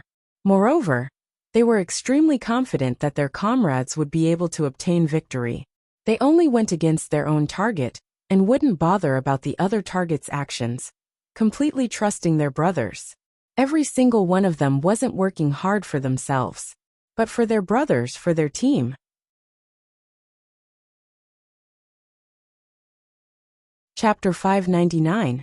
Outside the array barrier, those young figures were fighting bravely while bathed in blood. The ground was filled with magical beasts' corpses as blood flowed like a river. Their clothes had already been dyed red. Some belonged to the magical beasts, some belonged to them, and some belonged to their companions. Each and every one of them waved the weapons in their hands tirelessly. The way they cooperated well with each other to kill the magical beasts. Some were simple and violent, some were despicable and played dirty, and there were also. But no matter which one it was, their coordination rhythm would not be disrupted at all. Looking towards Yiqing Luo's side, it was even more exciting. The man who was facing Child Yin, right in front, didn't hold any weapon. and just used his bare fists to resist all of Child Yin's attacks, attracting Child Yin's attention. He kept on shifting his body, and his speed was extremely fast, but it just so happened to control Child Yin completely within the attack range of his other brothers. While he was moving, he kept on trying to find Child Yin's Achilles heel. The most shocking thing was that pair of azure blue eyes and that expressionless face. Looking at the right side, that young man who was holding a gold coin dart in his hands. Every single time the gold coin dart was waved, no matter how fast Child Yin's speed was, it would definitely leave some traces on Child Yin's body. Whereas that young lady behind Child Yin had exquisite and sweet looks as her lips curled into a smile. But her hands were holding onto a pair of crescent moon-shaped sickles, as she waved them around in an overbearing manner. She kept on shifting and leaping, maintaining herself behind Child Yin as she waved her sickles, chopping fiercely onto Child Yin's back.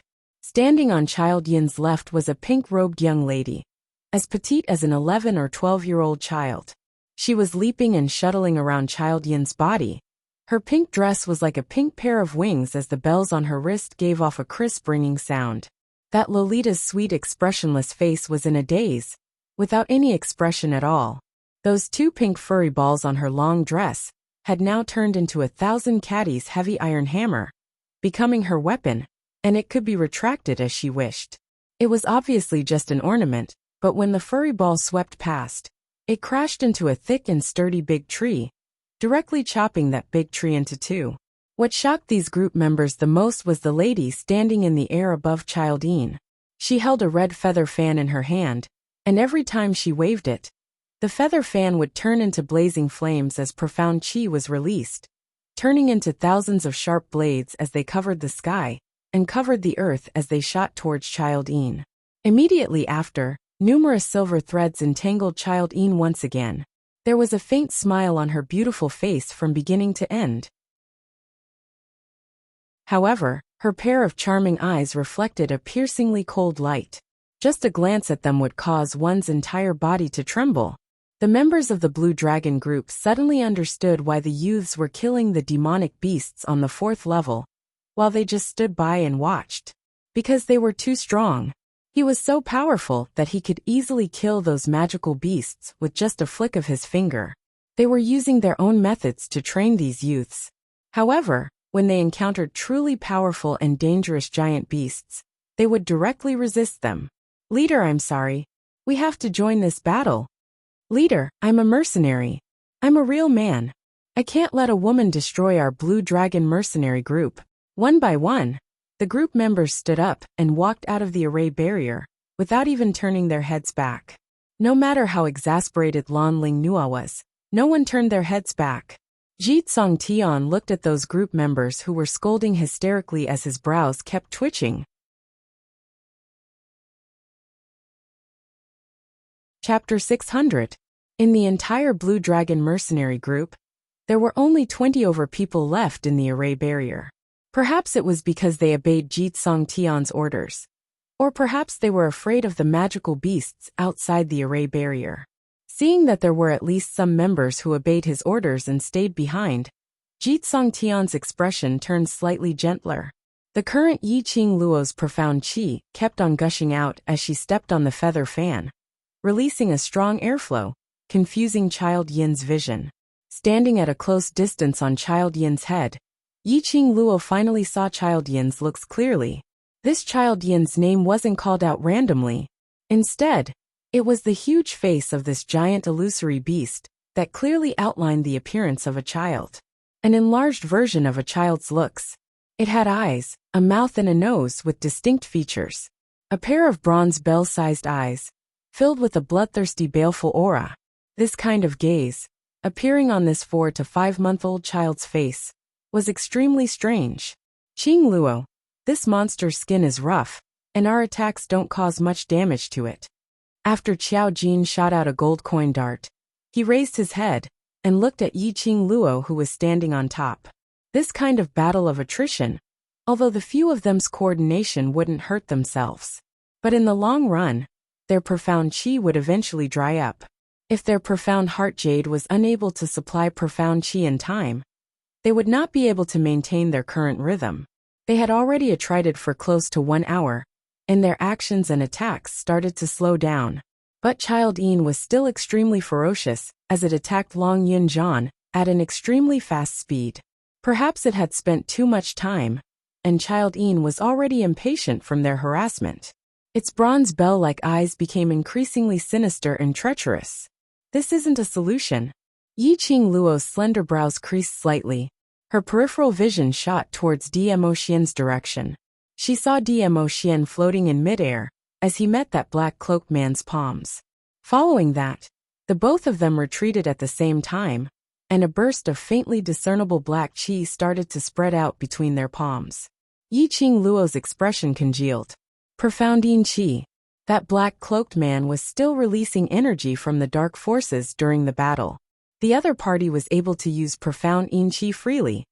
This person's status in the dark forces was absolutely not low. The most important thing now was Dmo Xian affected by the profound yin qi? The worst thing about fighting with someone from the dark forces was that the dark forces would release the mysterious yin qi during the fight. If one's temperament was unstable, they would definitely be affected by the mysterious yin qi. Although she had absolute confidence in Dmo Xian, she still couldn't help but worry.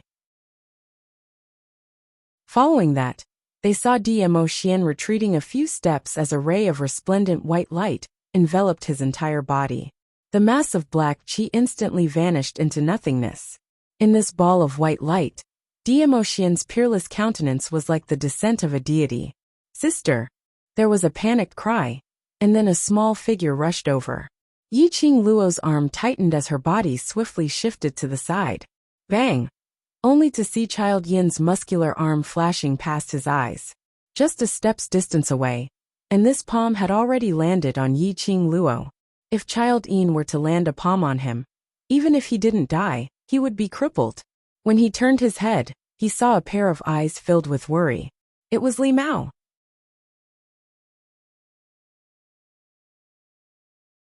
Chapter 601. After being reprimanded by Kitty Li, Yi Qing Luo regained her senses as she gave Kitty Li a smile. "It's my fault. I've made you guys worried." Dmo Xian, who was still in battle, also shot a worried gaze over. "Sister, Child Yin is not really invincible. All the beasts have their Achilles heel." Kitty Li puffed her cheeks, apparently still angry. But she knew that now wasn't the time to be angry. Kitty Li's lively eyes blinked. "Sister, I'll help you." Saying that, Kitty Li had already turned into a black remnant image. She arched her body and like an agile kitten, she speedily shuttled around Child Yin. When Yi Qing Luo heard that, she congealed her senses and raised the feather fan in her hands, adjusting her own rhythm as she launched a new round of attacks. High-leveled mirage beasts also had their Achilles heel. No matter how strong Child Yin was, as long as they found its weak point, they would be able to target that point and deal with it. That black-cloaked man should be an extremely troublesome person. Even Dmo Xian found it hard to deal with that person. No wonder that person was able to control 7th-level high-leveled mirage beasts. The current her was to congeal to deal with Child Yin. She mustn't bring any burden to Dmo Xian, and also mustn't let the world group's youngsters lose their confidence. Achilles heel. She would definitely be able to find it. Kitty Li's speed was extremely fast. She, who had a cat beast's physique, in some aspects, was extremely similar to a cat. After a few somersaults and leaps, she had already arrived behind Child Yin. That slender jade-like hand, in a blink of an eye, her nails became extremely long, sharp and curved like hooks. That claw of hers grabbed onto Child Yin's tail, without any hesitation. Child Yin, which was the size of a mountain, its tail was naturally as thick as a tree. After Kitty Li grabbed onto its tail, she used all her strength to pull it. Not too long later, Kitty Li's palm was filled with a pile of fur. Kitty Li's claw struck down, and that sharp hook pierced into Child Yin's flesh. Yi Qing Luo was watching by the side as she shuddered. Oh my god. No wonder he was a beast human with cat beast's bloodline. To be able to change any part of his body into a beast race's form. A beast's tail was indeed a fatal Achilles heel. But Child Yin's weak point didn't seem to be his tail. When Kitty Li's claws came down, Child Yin actually swung its tail, and directly used its tail to lift Kitty Lee's petite body up, as it kept on swinging her around in midair. There were lush trees all around, and this fall naturally knocked into those trees. Luckily Kitty Lee was agile, and her claws grabbed onto Child Yin's tail, as she climbed up agilely. Child Yin's tail swept across the trees, and the surroundings rumbled continuously, not the tail. When the few of them saw that, they immediately increased the speed of their attacks, attempting to divert Child Yin's attention away from Kitty Lee. After all, Kitty Lee was just a little girl. Even if he was fast, nimble, and strong, he would not be able to withstand it. But in the eyes of Xiao Jin and the rest, Kitty Lee was like a little sister. The few of them kept releasing their xianqi. However, Child Yin only stared at Kitty Lee, who was still sprawled on him. Although its tail was not its Achilles heel, compared to other parts of its body, it was its bottom line. This human who was emitting a cat stench not only used her claws to cut its tail, she even attempted to chop off its tail. How could Child Yin not only stare at Kitty Lee, whereas to it, the others were merely tickling?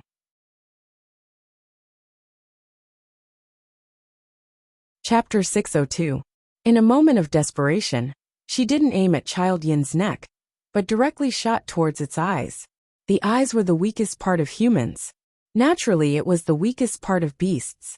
Yiqing Luo didn't believe that this Child Yin was so powerful that it could train its entire body into an impenetrable copper and iron wall. Child Yin's attention was focused on Kitty Lee. It was because it was overly confident of itself, so towards Yiqing Luo's attack, it had no reaction at all.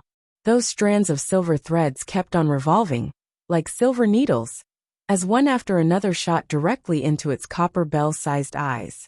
Roar! Roar, roar! A sharp howl instantly reverberated throughout the entire magic beast forest. Yes, the entire magic beast forest was eerily cold, and because of this howl, the earth quaked and the mountains swayed violently. Blood spurted out from its eyes. Child Yin was in so much pain that it grimaced in pain, as it raised its hand and broke those strands of silver threads, which had pierced into its eyes. Child Yin's reaction was swift, and it only got pierced in one eye, as it avoided the other eye's silver threads. While Child Yin was howling in pain, Kitty Lee speedily leapt down from its body, as she returned to Yiqing Luo's side. Roar, roar, roar! Roar! A fierce roar that was filled with raging anger rang out. That eye which was filled with blood was scarlet red. The other eye was also emitting scarlet fury. These people had completely infuriated it. The ground shook as the mountains shook. Following Child Yin's howl, those magical beasts which were battling with the other youngsters all started to howl as well. In a split second, the entire forest was filled with waves of magical beasts' howls. One after another, it was especially ear-piercing. Yiqing Luo's body, which was suspended in midair, suddenly swayed. As she almost fell down, she couldn't help but creased her brows tightly, as her slender hand covered her chest. A fishy sweetness surged up her throat, as though it was about to gush out from her mouth. Lass, circulate your profound jade heart's profound qi. Protect your heart meridians. By her ear, Old Man Song's anxious voice rang hazily. Yiqing Luo took a deep breath, as her eardrums felt a piercing pain. Not only her. Quite a few of the youths around him had already vomited blood from the howls of the magical beasts. These magical beasts were all mid to high-level magical beasts, coupled with a high-level mirage beast. If they howled in unison, it would be easy for a low-level profound practitioner's internal organs to rupture and die from this howl. Brothers, protect your heart. Yiqing Luo heaved a sigh of relief and reprimanded in her delicate voice. But after this howl, Yiqing Luo was like a puppet with a broken string, falling straight down from the sky. Fortunately, Kitty Lee was by his side. As a beast man, she was not affected by the howls of the beasts. She speedily supported Yiqing Luo, and her hand, which had already returned to normal, gently placed on the back of Yiqing Luo's hand, which was pressing on her chest. Cat! Yiqing Luo was surprised. A warm feeling slowly flowed into Yiqing Luo's heart. That source wrapped around her heart and harmonized with her profound jade heart. The sharp pain in his eardrums and the sweet taste in his throat finally subsided. Just as Yi Qing Luo heaved a sigh of relief, a scorching feeling suddenly arose in her heart, as though a raging fire was burning. Kitty Lee, who was transferring her profound qi, suddenly retracted her hand, as though she was scalded, as she looked at her own palm in disbelief. It was still fair, but that scorching pain still remained in her palm. What was going on? Kitty Lee stared at Yi Qing Luo in astonishment, seeing her slender brows knitted into a bundle, as her delicate body kept twisting, as though she was in extreme pain.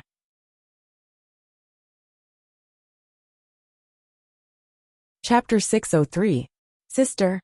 Kitty Lee panicked as she called out to Yi Qing Luo, but Yi Qing Luo seemed as though she couldn't hear what she said as she shut her eyes tightly, writhing in pain in her arms. Yi Qing Luo could no longer hear any sounds from the outside world. She was in so much pain. Her entire body was in pain. So painful that it felt like something was expanding from the bottom of her heart, as though it was about to explode, squeezing her. Hundreds of beasts howled one after another, exploding unceasingly in her head. Boom! That howl turned into a ray of white light in her mind. Yi Qing Luo lost all her consciousness as she fainted. Sister! Qing Luo! Kitty Lee, Qiao Jin and the others shouted in unison. Long Yunzhan's figure swayed as he appeared next to Kitty Lee, his azure blue eyes staring intently at Yi Qing Luo. Just as he stretched out his hand to carry Yi Qing Luo from Kitty Lee's arms, his back suddenly felt a chill as the human dragon's perception made Long Yunzhan's feet flash slightly as he evaded. Following that, he saw Dmo Xian's figure flash past, and Yi Qing Luo was already in his arms. This lunatic! Long Yunzhan's eyes sunk. What are you doing? There was a mysterious dark forces man over there. You just left that person behind and rushed over? Wouldn't that be giving the dark forces a chance to counterattack? Dmo Xian ignored Long Yunzhan, as his pair of chilly eyes stared at the little woman in his arms. Her face was pale, and there was no reaction. No matter how he used his profound qi to probe the condition of her body, it didn't evoke any reaction from her. If it wasn't for the fact that Yi Qing Luo's breathing was still smooth, if it wasn't for the fact that Yi Qing Luo's brows were still tightly knitted, Dmo Xian almost thought that the person in his arms had already. His slender long fingers were on Yi Qing Luo's shoulder, as he slowly tightened his grip on her clothes. That peerless face was expressionless, as though it was covered with frost, making one feel as though they were in an ice house. Lil Luo'er. His hoarse voice was filled with worry. Dmo Xian hugged Yi Qing Luo tightly as his gaze was fixed on her face, not allowing any other person to enter. Seeing Dmo Xian in this state, Long Yunzhan couldn't say anything else. He squinted his azure blue eyes and looked not too far away, at that black-cloaked man, who had already returned to stand on Child Yin's shoulder. The black-cloaked man was still wearing a cloak, but it wasn't hard to see that he was in an extremely sorry state.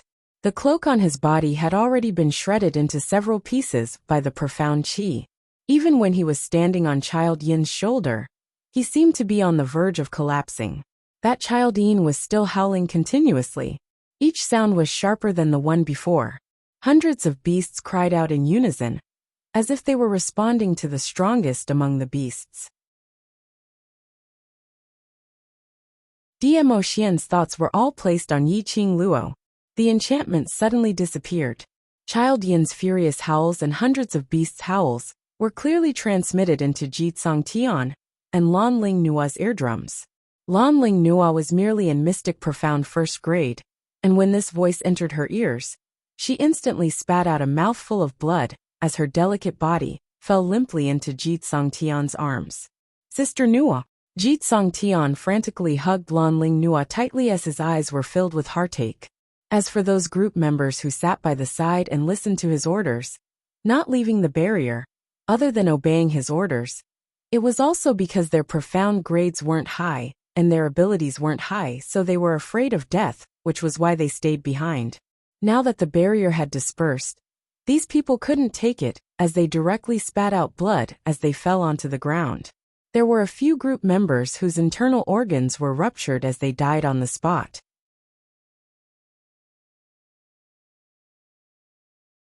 Chapter 604. At this moment, Jeet Song Tian couldn't be bothered about their gender difference, as his palm immediately covered Lan Ling Nua's chest. The woman's soft chest bumped into his palm. Up and down. It made Jeet Song Tian's delicate-looking face instantly turn red.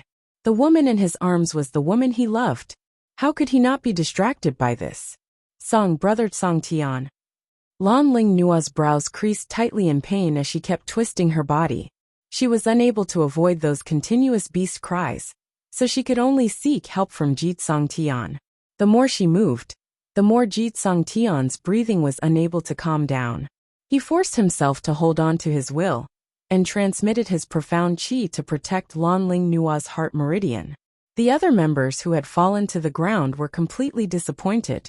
His team members, his brothers, all had their hearts shattered by the howling of the beasts, and several of them had even died. However, this regiment commander actually did not have the slightest reaction. He didn't even say a word of concern. In his heart, there was only that woman, Lan Ling Nua. A brother who had risked his life for him was inferior to a woman? How could these team members remain calm in their hearts? Whereas Jeet Song Tian didn't feel that there was any problem with his way of doing things.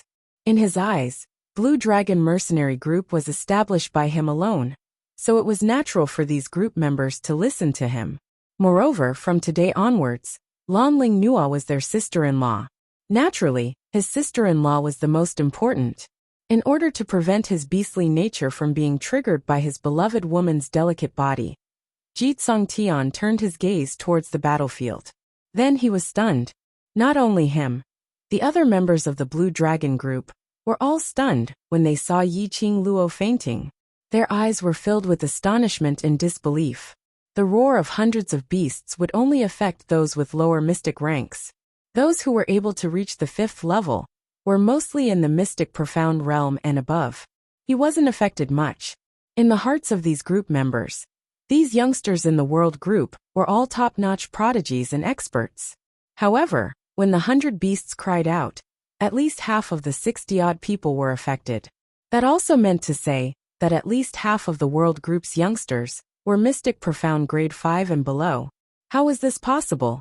These youths had a tacit understanding of each other, and were ruthless. Moreover, they were able to deal with the high-level magical beasts with ease. No matter what, his profound rank should be above the members of the Blue Dragon Group. What shocked them the most was Yiqing Luo. Ever since the incident of snatching that bear beast's corpse, Blue Dragon Group's members had already treated Yiqing Luo as a goddess-like figure. She was strong. He was strong enough to command this powerful mercenary group. Otherwise, how would Yiqing Luo dare to deal with a high-level mirage beast from the 7th level? That was a high-level magical beast, a magical beast. And it was from the 7th level. But, unexpectedly, Yiqing Luo's profound grade was only at the mystic profound 4th grade. This rank in the Blue Dragon Mercenary Group wasn't the lowest mystic rank, but he definitely couldn't be considered as an expert, and could only be placed in the reserve team as a substitute member. But they had no choice but to admit that even if it was Jeet Song Tian, the group leader, personally going up against Yiqing Luo in a one-on-one battle, I'm afraid Jeet Song Tian wasn't able to gain any advantage. In the group members' hearts, the feeling towards Yiqing Luo was not something that could be described with the word admiration. The current Yiqing Luo hadn't really fainted. It was pitch black in front of her. An array of white light flickered, piercing Yiqing Luo's eyes. She wanted to rub her temples, rubbing her glabella to ease the intense pain. But her body wasn't able to move. Her 4 limbs seemed as though they were shackled, as they were extremely stiff.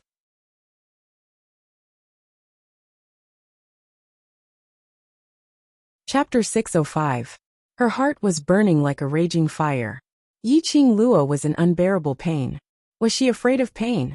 No. In the past, she had endured the pain of having her flesh cut into her bones, and didn't make a sound. But she really couldn't endure this kind of intense pain that squeezed her internal organs and ruptured her eardrums. She wanted to cry out, to vent out this pain. But not only was her body unable to move, even her mouth and throat seemed to be glued. Lass, quickly condense your breath. Stay awake. In her ears, Old Man Song's voice seemed to be mixed in with the cries of the beasts. Old Man Song kept shouting and shouting, but Yiqing Luo couldn't hear clearly. Old Man Song repeated it over and over again. After a long time, Yiqing Luo pieced together a complete sentence from the few fragmented words in his words. Yiqing Luo braced her willpower and followed Old Man Song's words, trying hard to condense her breath. Last, the mother of the profound jade heart is by your side. You only need to control the profound jade heart in your body, the rest. You can only rely on yourself. Old Man Song's words made Yiqing Luo very puzzled. The mother of the profound jade heart? Wasn't it Dmo Xian? Dmo Xian was by her side? Then, what about that black-cloaked man? Why did he let her control the profound jade heart in her body? Countless questions kept revolving in her mind, expanding and almost about to explode. Yiqing Luo couldn't think any more. A surge of heat surged in her heart and instantly swallowed her consciousness. Ah! A mournful scream overflowed from Yiqing Luo's mouth. Qing Luo! Sister! The few people standing behind Dmo Xian surrounded her and cried out worriedly. They had never heard Yiqing Luo cry out like this. In their hearts, Yiqing Luo had always been a strong girl, strong to the point that she wouldn't cry out in pain. Today when they heard her scream, everyone's heart seemed to be strangled by something. Breathing was difficult. The lady in Dmo Xian's arms had pale lips that were devoid of blood, as blood kept gushing out, causing that extremely pale complexion to add a tinge of bewitching color. Everyone's hearts were trembling. Pairs of hopeful gazes looked towards Dmo Xian. Overlord. He was like a deity, everyone's hope at this moment. The legend of the Nirvana realm, the legendary man. He definitely had a way to save Yiqing Luo. Dmo Xian lowered his eyelids, his curved eyelashes casting a shadow below his eyes. Then, he slowly raised his head and looked at Kitty Li. Look at her. His eyes were filled with a thick chill. Kitty Li trembled as she subconsciously walked over and took over Yiqing Luo, who was in Dmo Xian's arms. The Arch. Xiao Jin realized what Dmo Xian wanted to do and immediately called out to him. But Dmo Xian seemed as though he couldn't hear his voice as he flew towards Child Yin's direction. Xiao Jin chased a few steps forward but ultimately still stopped. The overlord had pampered Qing Luo in the palm of his hand. Seeing Qing Luo in such a state, the overlord's heart felt worse than anyone else. He wanted to take revenge for Qing Luo. The howls around them continued. Long Yunjian congealed his senses as he took a deep look at Yiqing Luo. His azure blue eyes were tainted with a chilly glint. Kill. Leave none alive. Leave not a single one alive? Were they going to massacre the 5th level, all the magical beasts who had taken part in this battle?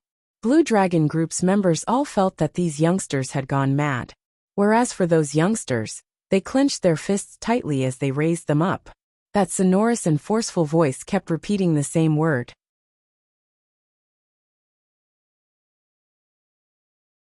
Chapter 606. Dmo Xian's sudden attack caused Child Yin, who was still howling in pain, to not notice it at all. That huge mountain-like body fell backwards. The black-cloaked man on his shoulder swiftly leapt up and left Dmo Xian's attack range. Dmo Xian's charming thin lips curled upwards as his eyes were filled with frost, and the attacks in his hands became even more vicious and sharp, pressing towards the black-cloaked man. Earlier when he was battling with the black-cloaked man, Dmo Xian hadn't displayed his full strength, whereas the current Dmo Xian had apparently started to become serious. The black-cloaked man's original arrogance started to become timid as he fled in all directions. Under the black-cloaked man's summoning, Child Yin speedily climbed up as it stared with its blood-dripping eyes, pouncing towards Dmo Xian. One beast and one man, tangled with each other. Long Yunjian and the others knew that in this kind of battle, there was no chance for them mortals to interfere. If they allowed this bunch of magical beasts to continue howling, it would affect Yiqing Luo's injuries to a certain extent. He led the World Group's youngsters and started killing those howling magical beasts. Yiqing Luo, who was in the abyss of suffering, struggled in pain, trying to break free from this pain. Lil Luoer, I respect whatever you think. I will wait for you to walk side by side with me. Suddenly, An extremely pleasant voice sounded in his ears. That voice was mellow like fine wine, deep and clear. Sentence after sentence, it kept calling out her name. Those sentences were sweet and warm, warming one's heart. In a daze, a peerless face appeared in front of her. He looked at her lovingly, and gave her an extremely gentle smile. Madam Qing Luo, the one who admires you the most now is Sister Ziqing. Madam Qing Luo, you're the center of devil class. Qing Luo. Immediately following that, familiar faces flashed past her eyes as she heard their voices calling out to her. These people's faces, these people's voices, slowly turned into a warm current, flowing in her heart. Wherever the warm current flowed through, the sharp pain from the tremors gradually disappeared. Even the profound jade heart, which was burning in her heart, seemed to have been extinguished. That warm current filled her limbs and bones, circulating 1 cycle, 2 cycles. Yiqing Luo became aware of something, and immediately controlled her profound jade heart to continuously absorb that warm current, breathing it in and out, lingering around her profound jade heart. That warm current, under Yiqing Luo's control, gradually wrapped around the profound heart jade, forming a round ball. Following that, Yiqing Luo felt her body suddenly becoming light, like a feather. All the pain had dissipated. His breathing was smooth, and his body was filled with energy. Wave after wave of profound energy flowed continuously within her body. Kitty Lee, who was hugging Yiqing Luo, kept transmitting her profound qi, in an attempt to awaken Yiqing Luo and protect her heart meridians. However, the profound energy that was transmitted seemed to have fallen into a bottomless abyss, and it didn't receive any response at all. Suddenly, Yiqing Luo's body exploded with an intense light. Immediately following that ray of light directly lifted Yiqing Luo's body into mid-air. Sister. Kitty Lee panicked. Her hands didn't even manage to hug Yiqing Luo tightly. She could only look on helplessly as Yiqing Luo's body rushed into mid-air. Everyone's gazes were attracted by this dazzling light. Everyone's vision, all congregated over. The lady, who was in deep sleep, was surrounded by a violent force, as it kept dancing the lady's long hair which had fallen onto her shoulders. Her fine black hair danced, as though it was floating in a dream.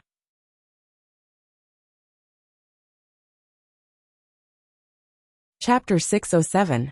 The crowd looked at the lady in mid-air in astonishment. All the profound qi and that dazzling light surged towards the direction of Yiqing Luo's wrist. Faintly, cherry blossom-like totems could be seen on that slender wrist, which looked extremely flirtatious. This what was going on? The youngsters looked at this scene in disbelief. By right, so much profound qi was encircling Yiqing Luo's surroundings. This should be the trend of her advancing. But these profound qi were not like ordinary cultivators who advanced, which was surging towards the cultivator's profound jade heart, but towards the wrist. While the crowd was puzzled, the black-cloaked man who was dealing with Dmo Xian was in a sorry state with injuries all over his body. The cloak on him had long been damaged, leaving only a veil which covered his entire face. That black-cloaked man had also noticed the situation over here. On seeing the cherry blossom totem on Yiqing Luo's wrist, he turned stiff. That was impossible. How could it be in Yiqing Luo's hands? The black-cloaked man stared at that cherry blossom totem in disbelief, as a biting cold glint flashed past his eyes. Qi! After a slight sound came to his ears, the black-cloaked man felt a sharp pain in his chest. The black-cloaked man lowered his eyes, and saw a burst of profound qi penetrating through his body from his chest. The black-cloaked man raised his eyes in astonishment, and met with a pair of icy cold peach blossom eyes. She is the person whom this lord wants to protect. Even this lord can't bear to hurt her. Just based on you dare to lay your eyes on her? The extremely ridiculing words were like frost, directly entering the black-cloaked man's ears. This lord, he was Overlord? The black-cloaked man drew in a breath of cold air. The cloak on his head swayed as it fell onto the ground, revealing a skinny like firewood, completely supported by bones and skin. It looked extremely horrifying. Especially now, the black-cloaked man's eyes were wide open, staring at Dmo Xian in disbelief. It was like a pair of eyeballs, staring straight at Dmo Xian. Only a dead person will keep all secrets. Following Dmo Xian's cold voice, the black-cloaked man's body fell straight down, without any signs of life. Dmo Xian retracted his hand, and turned his gaze towards Yiqing Luo, who was floating in midair as his brows creased slightly. He was afraid that something big was going to happen. His little Luoer. He had to grow up quickly. The profound qi which encircled Yiqing Luo's body, and that dazzling light sped up the encirclement frequency, constantly mixing and colliding. Not long after, all of the profound qi had been absorbed into his wrist. Just as that ray of light disappeared, Yiqing Luo, who was suspended in midair, suddenly opened her eyes. Those dazzling star-like eyes shot out a powerful sharp blade. A powerful airflow revolved around her body. Even the air seemed to be rippling. Mystic Profound 4th grade. With a single leap, he directly advanced to Mystic Profound 8th grade. Here it comes again. The youngsters in the world group had already turned numb from being dumbstruck. Motherf ***. It was another level skipping promotion. Their Madame Qing Luo was just too valiant. Was it really that easy to advance now, so casual? Whereas those members of the Blue Dragon group were completely dumbstruck. Were they dreaming? They had never heard of anyone being able to advance by 4 grades in a row. The only time they had heard of skipping promotion was 100 years ago. That genius from Three Springs sect, who was from Yellow Profound 5th grade to 7th grade. No one was like Yiqing Luo.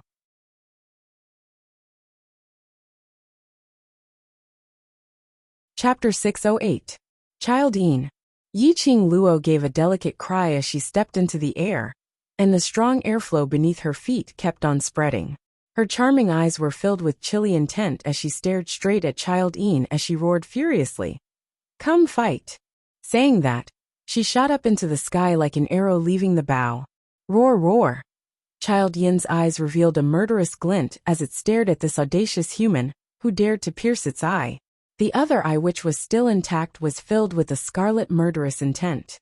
Yiqing Luo gave a cold laugh as she clenched her feather fan tightly and launched her attack. The profound qi which revolved around the feather fan, and that intense whirlwind, was on a totally different level from before. Especially that agile silver thread which covered the sky and earth as it entangled. There was no place to hide at all. Wave after wave of attacks. Yiqing Luo simply became braver as she fought. Child Yin kept on howling as it avoided Yiqing Luo's attacks. But the current Yiqing Luo's speed was much faster than before. Child Yin couldn't react at all, and in just a short moment, its body was already filled with big and small wounds. Some of its skin and flesh even started to ooze blood. It was so painful that Child Yin howled even more miserably. Under Long Yunzhan's lead, the surrounding magical beasts had been slaughtered, and there were still 20 over of them. These magical beasts were facing such a swift and fierce team, so how could they follow Child Yin to howl out? Even if they could howl, there were only 20 over of them left, so they were unable to create that kind of shock earlier. The current Yiqing Luo's body was as light as a feather. She felt that her breathing was getting smoother and smoother as her body became lighter, and her speed became faster and faster. Even if she didn't display that set of footwork, her current speed was something which ordinary people absolutely could not chase up to. Her body had undergone a huge change. After the advancement, not only her profound grade had been upgraded, her overall strength and body quality had also been upgraded. She totally didn't feel any discomfort in her body and mind at all. Even his internal organs, which had been injured by the roars of hundreds of beasts, had been completely healed. Roar, roar. Stupid humans. A bunch of despicable humans. Child Yin howled loudly, as that child's features on its face had already twisted into a sinister bundle. Its thick arms kept waving and slapping around. Yiqing Luo dodged it nimbly, and with a light tap of her toes, she circled around its body, and the silver threads shot out from her feather fan trapped it within. Suddenly, Child Yin's dancing hands stretched out as a furious roar rang out, and following that, a huge light ball was spat out from its mouth. That light ball was the size of Child Yin's head, which was equivalent to a huge rock which could fit 3 grown men. It headed directly towards Yi Qing Luo's direction. Qing Luo, be careful. The onlookers were so scared that their hearts skipped a beat. One by one, they reminded him, their hearts in their throats. Yi Qing Luo was stunned. Yi Qing Luo was stunned. Yi Qing Luo's heart was filled with curses. Damn it! What kind of technique was this? It could even spit out light balls from its mouth. Was it a magical beast or a little monster? Yi Qing Luo's figure swiftly swayed, and at the same time as she avoided the light ball, she kept on shouting, "Bring the men and evacuate quickly." The attack range of Child Yin's light ball is very far. She was able to avoid Child Yin's attack. But that didn't mean that the group of brothers behind her were able to avoid it. Under Child Yin's rage, the light ball which was released from its mouth was enough to sweep this entire forest. Long Yunjian and the others reacted swiftly, as they immediately brought everyone to evacuate.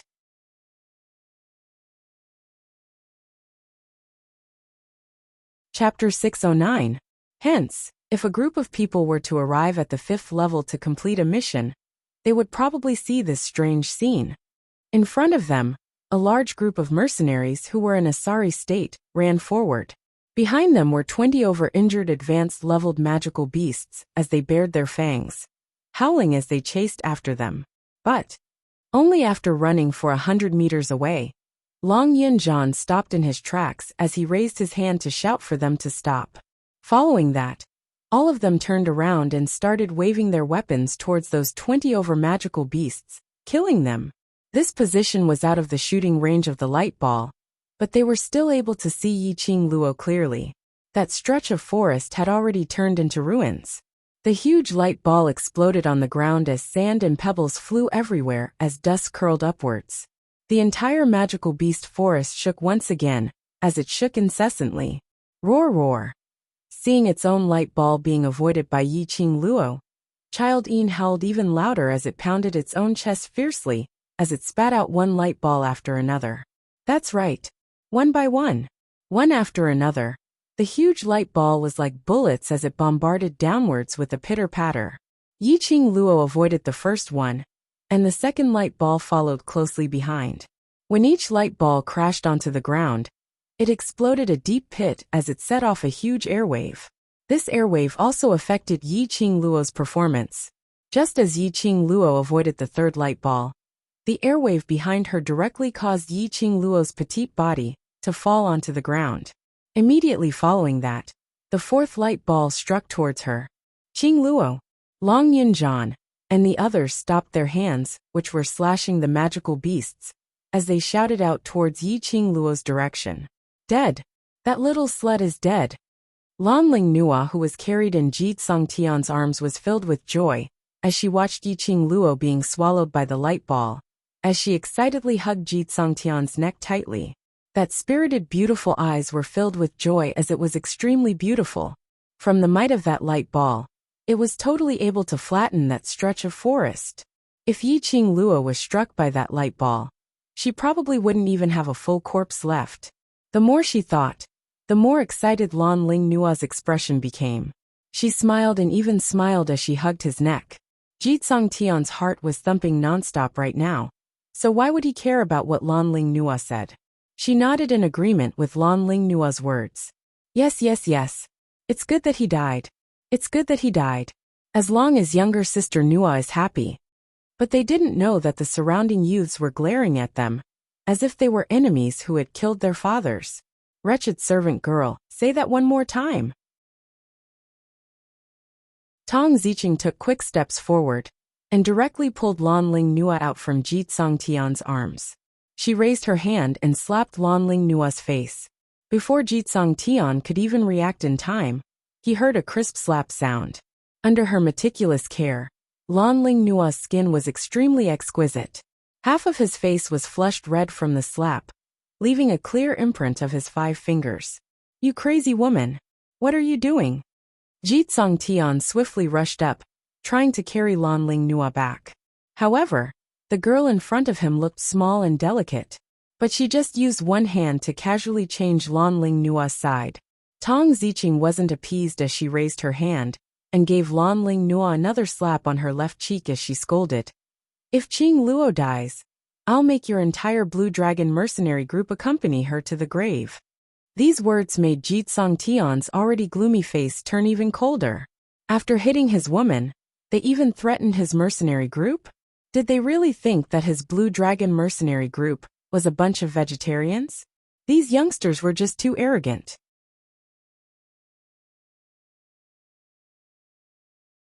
Chapter 610.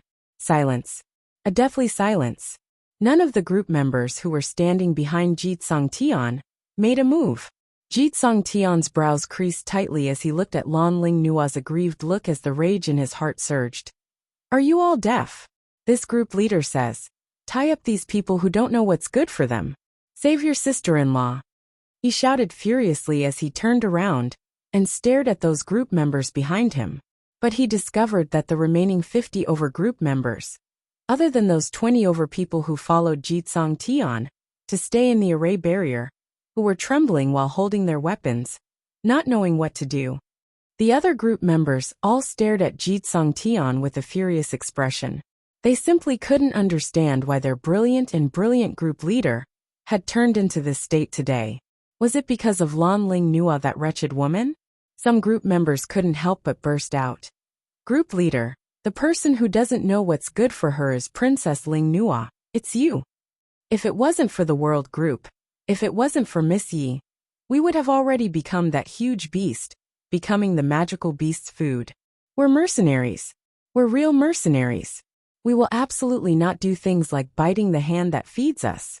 One after another, the group members started to voice out the unhappiness in their hearts. But they knew clearly in their hearts that in their group leader's heart, Lan Ling Nua was a treasure which no one could taint. They didn't dare to blame everything on Lan Ling Nua, but in their words, the spearhead was pointed towards Lan Ling Nua. After being slapped twice, Lan Ling Nua's cheeks were swollen and red. When had she ever suffered such humiliation? She knew that she wasn't a match for Tong Ziqing, so she didn't dare to retaliate forcefully, only covering her mouth and her cheeks as tears started to flow down. Her mouth would occasionally affectionately call out Brother Tsong Tian, looking as pitiful as she could be. When he heard the accusation from his team members, he cried even louder. The surrounding magical beasts had all been killed by the World Group's youngsters. Now that they heard Lan Ling Nua's sharp cries, they felt that it was ear-piercing and wanted to slap this lady till she fainted. Their hearts were filled with concern for Yiqing Luo's safety, and Lan Ling Nua looked like she was at a funeral. So who would feel good about it? Hearing Lan Ling Nua's cries, Jitsong Tian's heart ached as he totally didn't realize that it was his own fault, only feeling that his group members had all been brainwashed by the other party. The members who had always obeyed his orders dared to refute him today. They reprimanded him, and even indirectly talked about their sister-in-law. If they hadn't been brainwashed by the other party, how could his members have become like this? Good you guys. You dare to resist my orders. You want to join their team, right? Fine. I'll fulfill your wish. Jitsong Tian directly tore down the group leader's badge from his chest. The other group members realized what Jitsong Tian wanted to do, and their expressions instantly changed. Jitsong Tian was trying to make them leave the Blue Dragon group. All of them were Blue Dragon group's elite team, and Jitsong Tian was willing to disregard their many years of brotherhood just for a woman? These members were completely disappointed. All of them clenched their fists so tightly that their veins popped out. The way they stared at Lan Ling Nua was as though they were looking at a vixen who could bring calamity to the country and people. Quickly look. Xiao Jin stared at Yiqing Luo's direction as a glint flashed past his eyes as he cried out in joy. The World Group's youngsters weren't in the mood to appreciate this farce.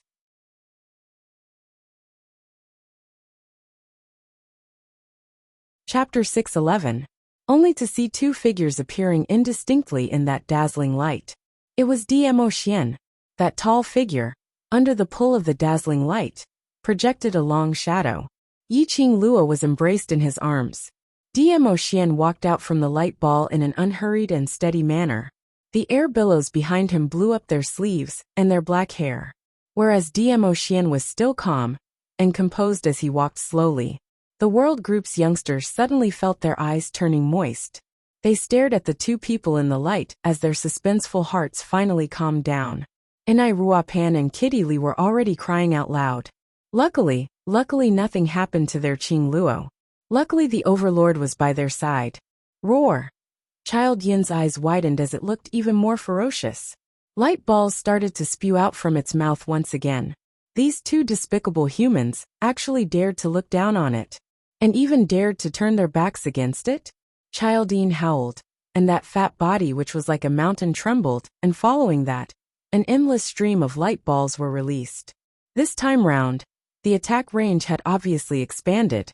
It wanted to annihilate the entire 5th level. Long Yunjian reacted in time, as he swiftly called for everyone to leave at the fastest speed possible. Xian!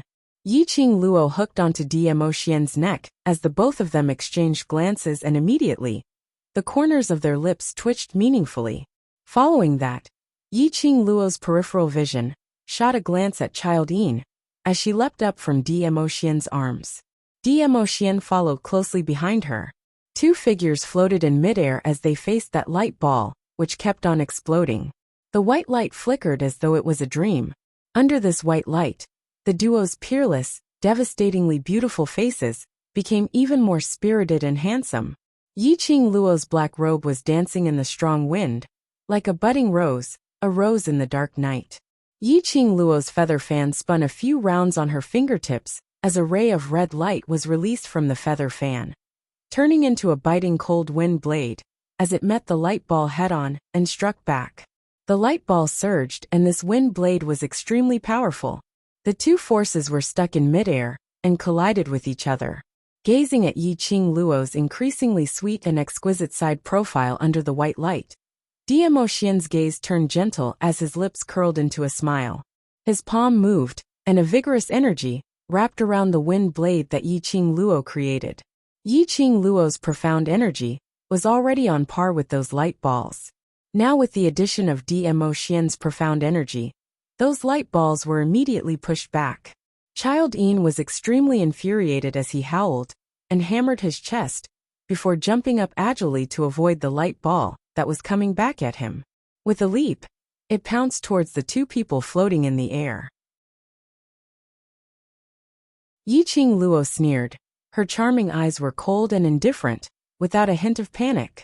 She exchanged glances with Dmo Xian, and her body lightened as the feather fan in her hand opened up and waved out a fire dragon, speedily coiling towards Child Yin. In the fire dragon, there were still many strands of silver silk which headed straight towards Child Yin.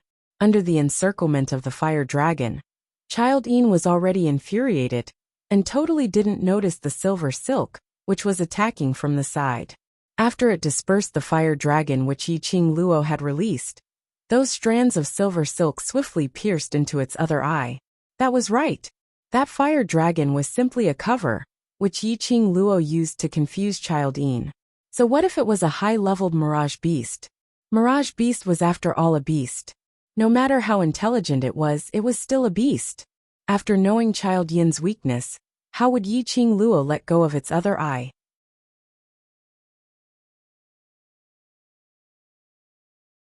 Chapter 612. Child Yin howled as copious amounts of blood started to gush out from its eyes. It covered its own eyes as it kept jumping around and howling. How could it endure the pain of its two eyes being pricked? It cried out miserably as its mountain-like body lost its balance after its eyes couldn't see, as it fell heavily onto the ground. When Long Yunjian saw that, he had already swiftly listed out a set of battle tactics in his mind as he waved his arm and called out to the world group's youngsters to swarm forward. The current Child Yin had already lost half of its battle ability. It wasn't afraid that it was shooting out light balls. Child Yin's huge body was indeed a great help to it during battles. But after its eyes couldn't see, this assistance became a hindrance. Its mountain-like tall body totally couldn't maintain its balance and stand up. It only had a beast's senses and sense of smell, but the surroundings were filled with the stench of blood from the magical beasts. Its ears were filled with the sounds of numerous humans walking around. How could it differentiate? At this moment, Child Yin could only wait to be captured. Death was just a matter of time. In just a joss stick's time, Childine breathed its last breath amidst the pain. The World Group's youngsters looked at their own hands in disbelief, and took another look at Childine, who was lying on the ground, still in disbelief. An advanced leveled Mirage Beast, which had walked out from the 7th level. They had killed a 7th level advanced leveled Mirage Beast? Those who were immersed in joy didn't notice that not too far away, a strange flying insect was flapping its wings as it slowly got closer to that black-cloaked man's corpse. That flying insect stayed on the black-cloaked man's face for a moment. Following that, it extended its 2 antennae as it slowly probed into the black-cloaked man's eyeball. Using a little strength, it hugged that eyeball in its antennae as it flapped its wings and silently disappeared. The World Group's youngsters sat on the ground as though a heavy burden had been lifted off their shoulders. Everyone were so exhausted that no one could be bothered if what they were sitting on was flat ground, or a magical beast's corpse, or a pool of blood. They only wanted to sit down and have a good rest.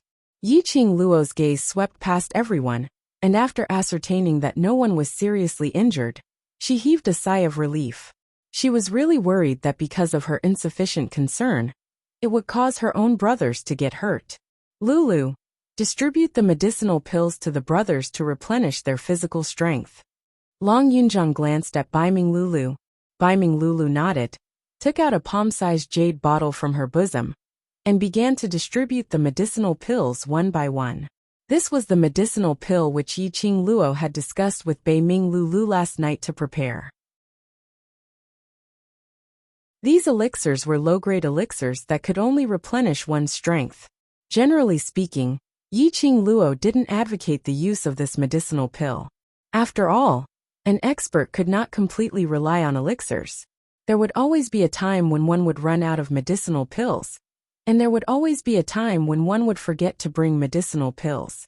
It was extremely important for an expert to know how to adjust his body's constitution and quickly replenish his stamina so that he could focus on the next battle. Yiqing Luo asked Baiming Lulu to bring it along as a backup. This was an accident. He had not expected that a 7th level Childine would appear in the 5th level. The youths must have exhausted all their energy. Thinking of that slender figure which he saw among the group of beasts, Yiqing Luo's heart had an uneasy premonition. For safety's sake, it was better to maintain his strength. There would always be accidents in everything. After she finished distributing the medicinal pills, Yiqing Luo took a look at the Blue Dragon Group's members who were sitting by the side with an ugly expression, and then looked at Jitsong Tian, who was coaxing the lady in his arms.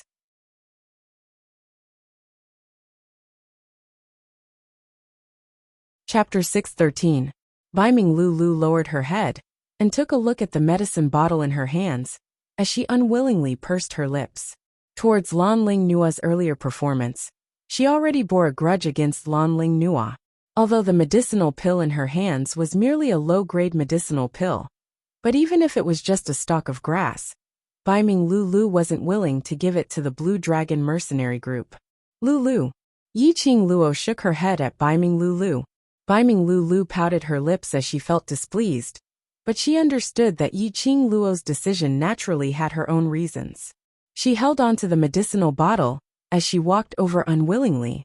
Lan Ling Nua was nestled in Jitsong Tian's arms, enjoying Jitsong Tian's gentle care, and on seeing Baiming Lulu holding the medicine bottle over, her expression instantly turned unhappy. Are you trying to poison us? I'm telling you, our Blue Dragon mercenary group will absolutely not take your things. The group members who originally stood up and were preparing to receive the medicinal pills instantly froze in mid-air. The polite smiles on their faces also froze. After all, previously Jitsong Tian wanted to kick them out of the Blue Dragon group because of Lan Ling Nua. Now that Lan Ling Nua had spoken out, the group members didn't know whether to receive or not to receive the medicinal pills, making it rather awkward. The youngsters in the world group, who had swallowed the energy-replenishing medicinal pills, all stood up from the ground as they gripped the weapons in their hands tightly, wishing that they could charge up and chop that woman into pieces. Earlier Lan Ling Nua's delighted look towards Yiqing Luo's death had completely infuriated the world group's youngsters. If it wasn't for Yiqing Luo who stopped them, they would absolutely teach Lanling Nua a lesson. Take it. Baiming Lu suppressed the displeasure in her heart, as her willowy brows creased slightly, as she arrogantly stuffed the medicinal pills into the group members' hands. Lanling Nua suddenly pushed Ji Tsongtian aside as she stood up. You guys are definitely up to no good. Trying to poison us? No way. Lanling Nua not only hated Yiqing Luo, she also hated everyone in the world group. From what she saw, these ladies who got close to the Blue Dragon group were all trying to climb onto Ji Tsongtian, trying to snatch her man. Even if she didn't like Ji Tsongtian, but Ji Tsongtian could only like her. Lanling Nua's gaze unknowingly fell onto that man who surrounded Yiqing Luo and asked about her well-being, his eyes filled with adoration. Her 5 fingers, which were hanging by the side of her body, curled up tightly one by one. All the men should be surrounding her. Ji Tsongtian paid full attention to Lanling Nua, so naturally he saw her little actions. Looking at the way she looked at Dmo Xian, his heart tightened. Men were like this. Once a competitor appeared, the previous admiration and love would turn into extreme admiration and extreme love. Immediately, Ji Tsongtian stood up and placed his palms on Lanling Nua's shoulders. His broad chest pressed against Lanling Nua's slender back. He looked at Dmo Xian complacently. The complacent smile on his face froze. Dmo Xian didn't even look at him. Ji Tsongtian's heart surged with a sense of humiliation as he raged at the group members behind him. Didn't you hear what your sister-in-law said? They're trying to poison us. The group members were so aggrieved that they really wanted to steel themselves and leave the Blue Dragon group. But when he thought of the few years he had spent in the Blue Dragon Regiment, growing step by step with the Blue Dragon Regiment, and his own brothers in the Blue Dragon Regiment, no matter what before today, their regiment commander was indeed a good regiment commander. In the end, they still couldn't bear to part with their feelings towards the Blue Dragon group. The group members clenched their teeth as they said a sorry to Baiming Lu softly and returned back to the group.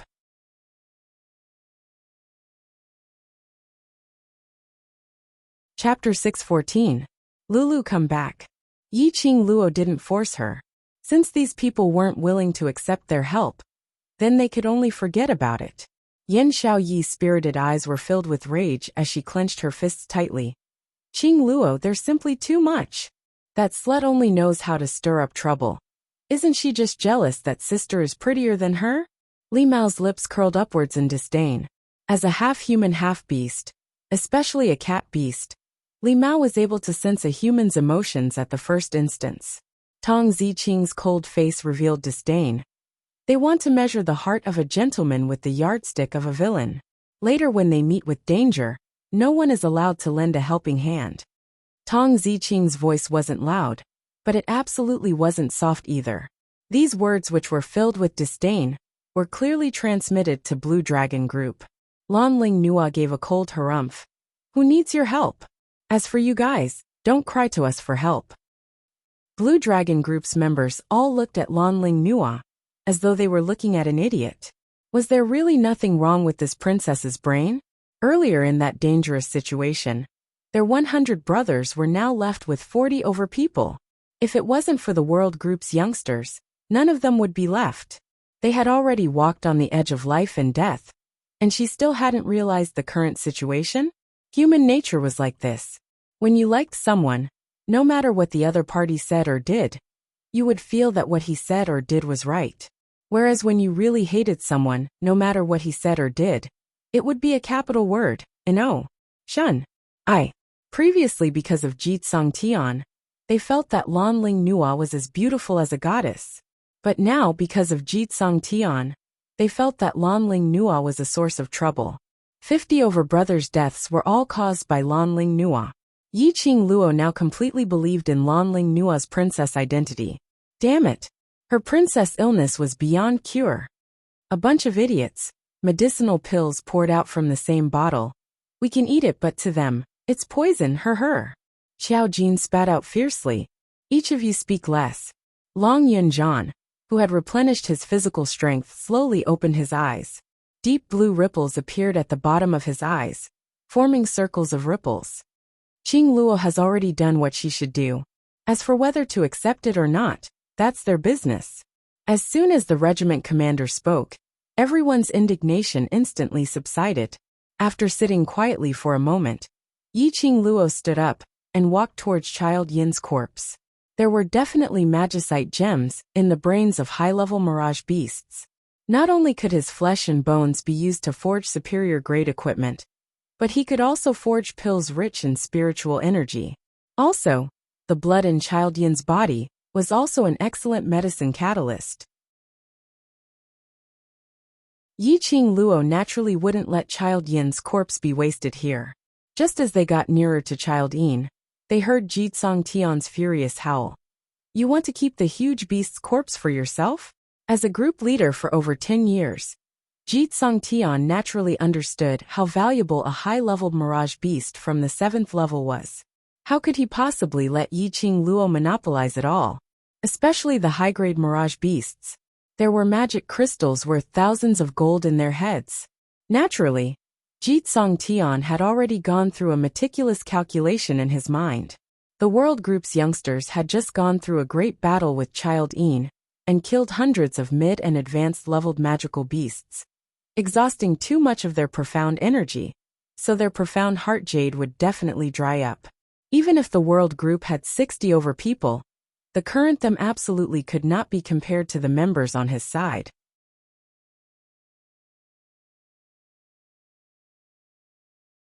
Chapter 615. Qing Luo's lips twitched as she glanced sideways at Jitsong Tian with a smile which didn't look like a smile. Blue Dragon Group leader's meaning is, you also want to split Child Yin's corpse? Jitsong Tian straightened his back. That's of course. The huge beast's death, our Blue Dragon Group has contributed quite a bit. Pausing for a moment, he turned back and swept a glance at the group members behind him as his confidence increased. Moreover, our Blue Dragon Group has lost 50 over brothers while none of you have died. That's enough to show how much we have contributed. Blue Dragon Group's members all opened their eyes wide. The World Group's youngsters all had a cursing expression on their faces. Damn it! They knew Jitsong Tian was shameless, but they didn't know that he was this shameless. He was simply shameless. He could even say such shameless words. Qing Luo's lips curled into a chilly smile as her fingertip hooked slightly.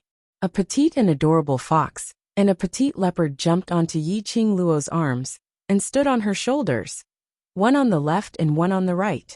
On the backs of these two little war pets hung a space bag, and there were several pieces of magical beast cores in their mouths.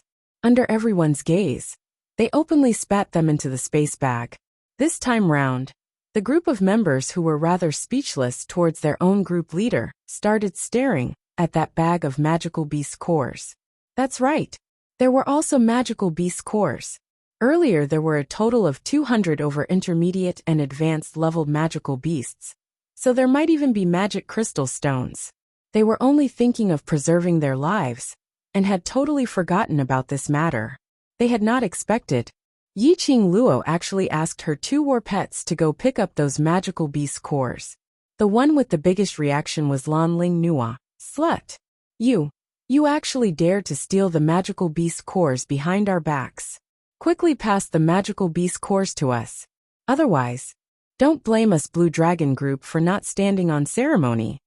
The other members were also a little displeased in their hearts. Although towards Qing Luo and the others, they were filled with admiration. But earlier, those magical beasts, they had indeed put in some effort. Moreover, these magical beast cores might possibly contain magic crystal stones, which was a huge sum of money. People's hearts were easily swayed by money. This was human nature. One of the group members who had joined in the battle earlier turned towards Qing Luo's direction and said, Miss Yi, although the group leader's words are a little harsh, but it's not without reason. Everyone here are people who had joined in the battle. These magic cores, magic crystals should be split amongst us. Qing Luo retrieved the space bag from Shiju's back and immediately grabbed a handful of it. The magic core in her palm shone brightly. The corners of her mouth curled up slightly, and her eyes were tainted with some mockery. Originally, I had indeed intended to divide these demon cores equally. But, seeing the leader of your esteemed group eating in such an unsightly manner made me lose my appetite. Soon after, with a wave of her hand, the monster core in her hand was thrown towards the small stream beside her. Pieces of monster cores fell into the edge of the stream. He could vaguely see that there were 2 mana crystals mixed in. Mana stones. That was a mana stone. Wasn't it a little too casual to throw it away just like that? Even if I throw it away, I don't want to give it to you. Yiqing Luo looked at Jitsong Tian, who was staring at the stream with a steely green expression as she gave a charming smile. I hate being forced the most. You. Lanling Nua stood up in a flustered and exasperated manner as she walked over and pushed Yiqing Luo fiercely. You slut. You snatched our bear beast's corpse, and now you still want to forcefully occupy the huge beast's corpse. You even want to snatch away the magical beast core which our blue dragon group had risked our lives to exchange for. Don't you have any face? Yo, this little princess actually knew what face was?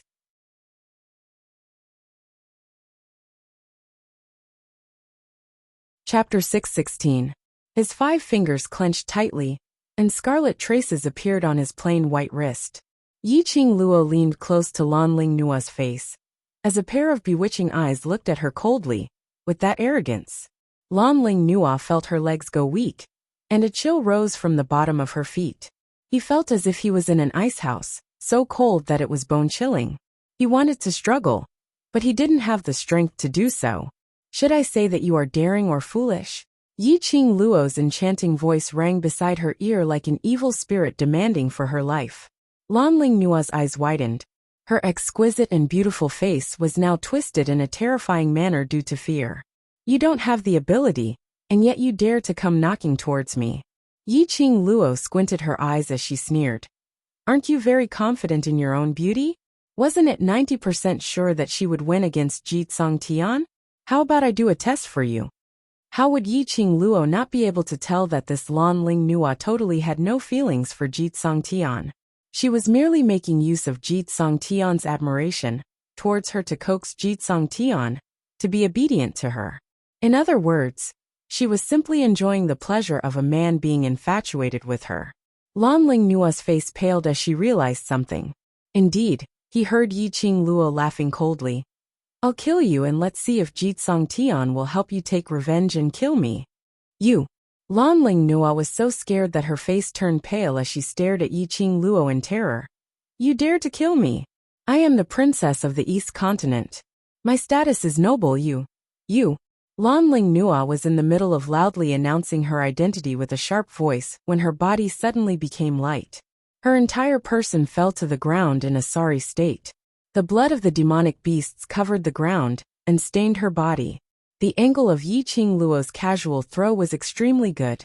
Lanling Nua's face first landed on the ground, and she immediately rolled in a circle. She collided with the corpse of a magical beast at the side, and coincidentally buried herself in the wound of the magical beast's corpse. When Lanling Nua's stomach churned from the smell of blood, she lifted her head. Her head was almost completely covered in blood. Just the thought of a bloody head sent chills down his spine. Ah. Lanling Nua's vision was filled with the color of blood. Her entire head was covered in mucus and blood, which flowed down her face continuously. She hugged her own face, screaming as she tried to run towards Jitsong Tian's direction.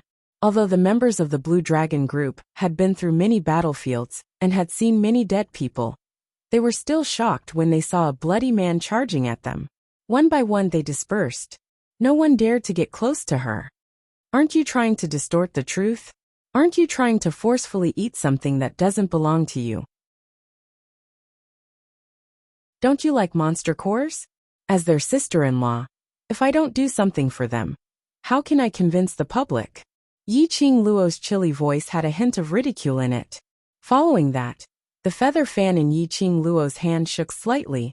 An array of red light suddenly lifted Lanling Nua's body up. Plop! Lanling Nua's entire body plunged into the stream. The stream was instantly dyed red. As a princess, Lanling Nua naturally knew how to swim. But right now, Lanling Nua's beautiful face had been ruined by Yiqing Luo, and she was suddenly thrown into the middle of the stream, So how would she be able to react in time? She flopped around for a while and sunk into the water. Yiqing Luo's sweet voice was heard from the shore. It's just a slight effort, no need to thank me. Thank. It was already not bad that she didn't kill her. Jitsong Tian was so angry that his entire face turned black as charcoal, as he trembled all over. This woman was simply too arrogant. You're tuning in to the Li Mei's Sword of Destiny YouTube channel. We're so grateful for your support, and don't forget to subscribe to join us on this incredible journey through captivating stories.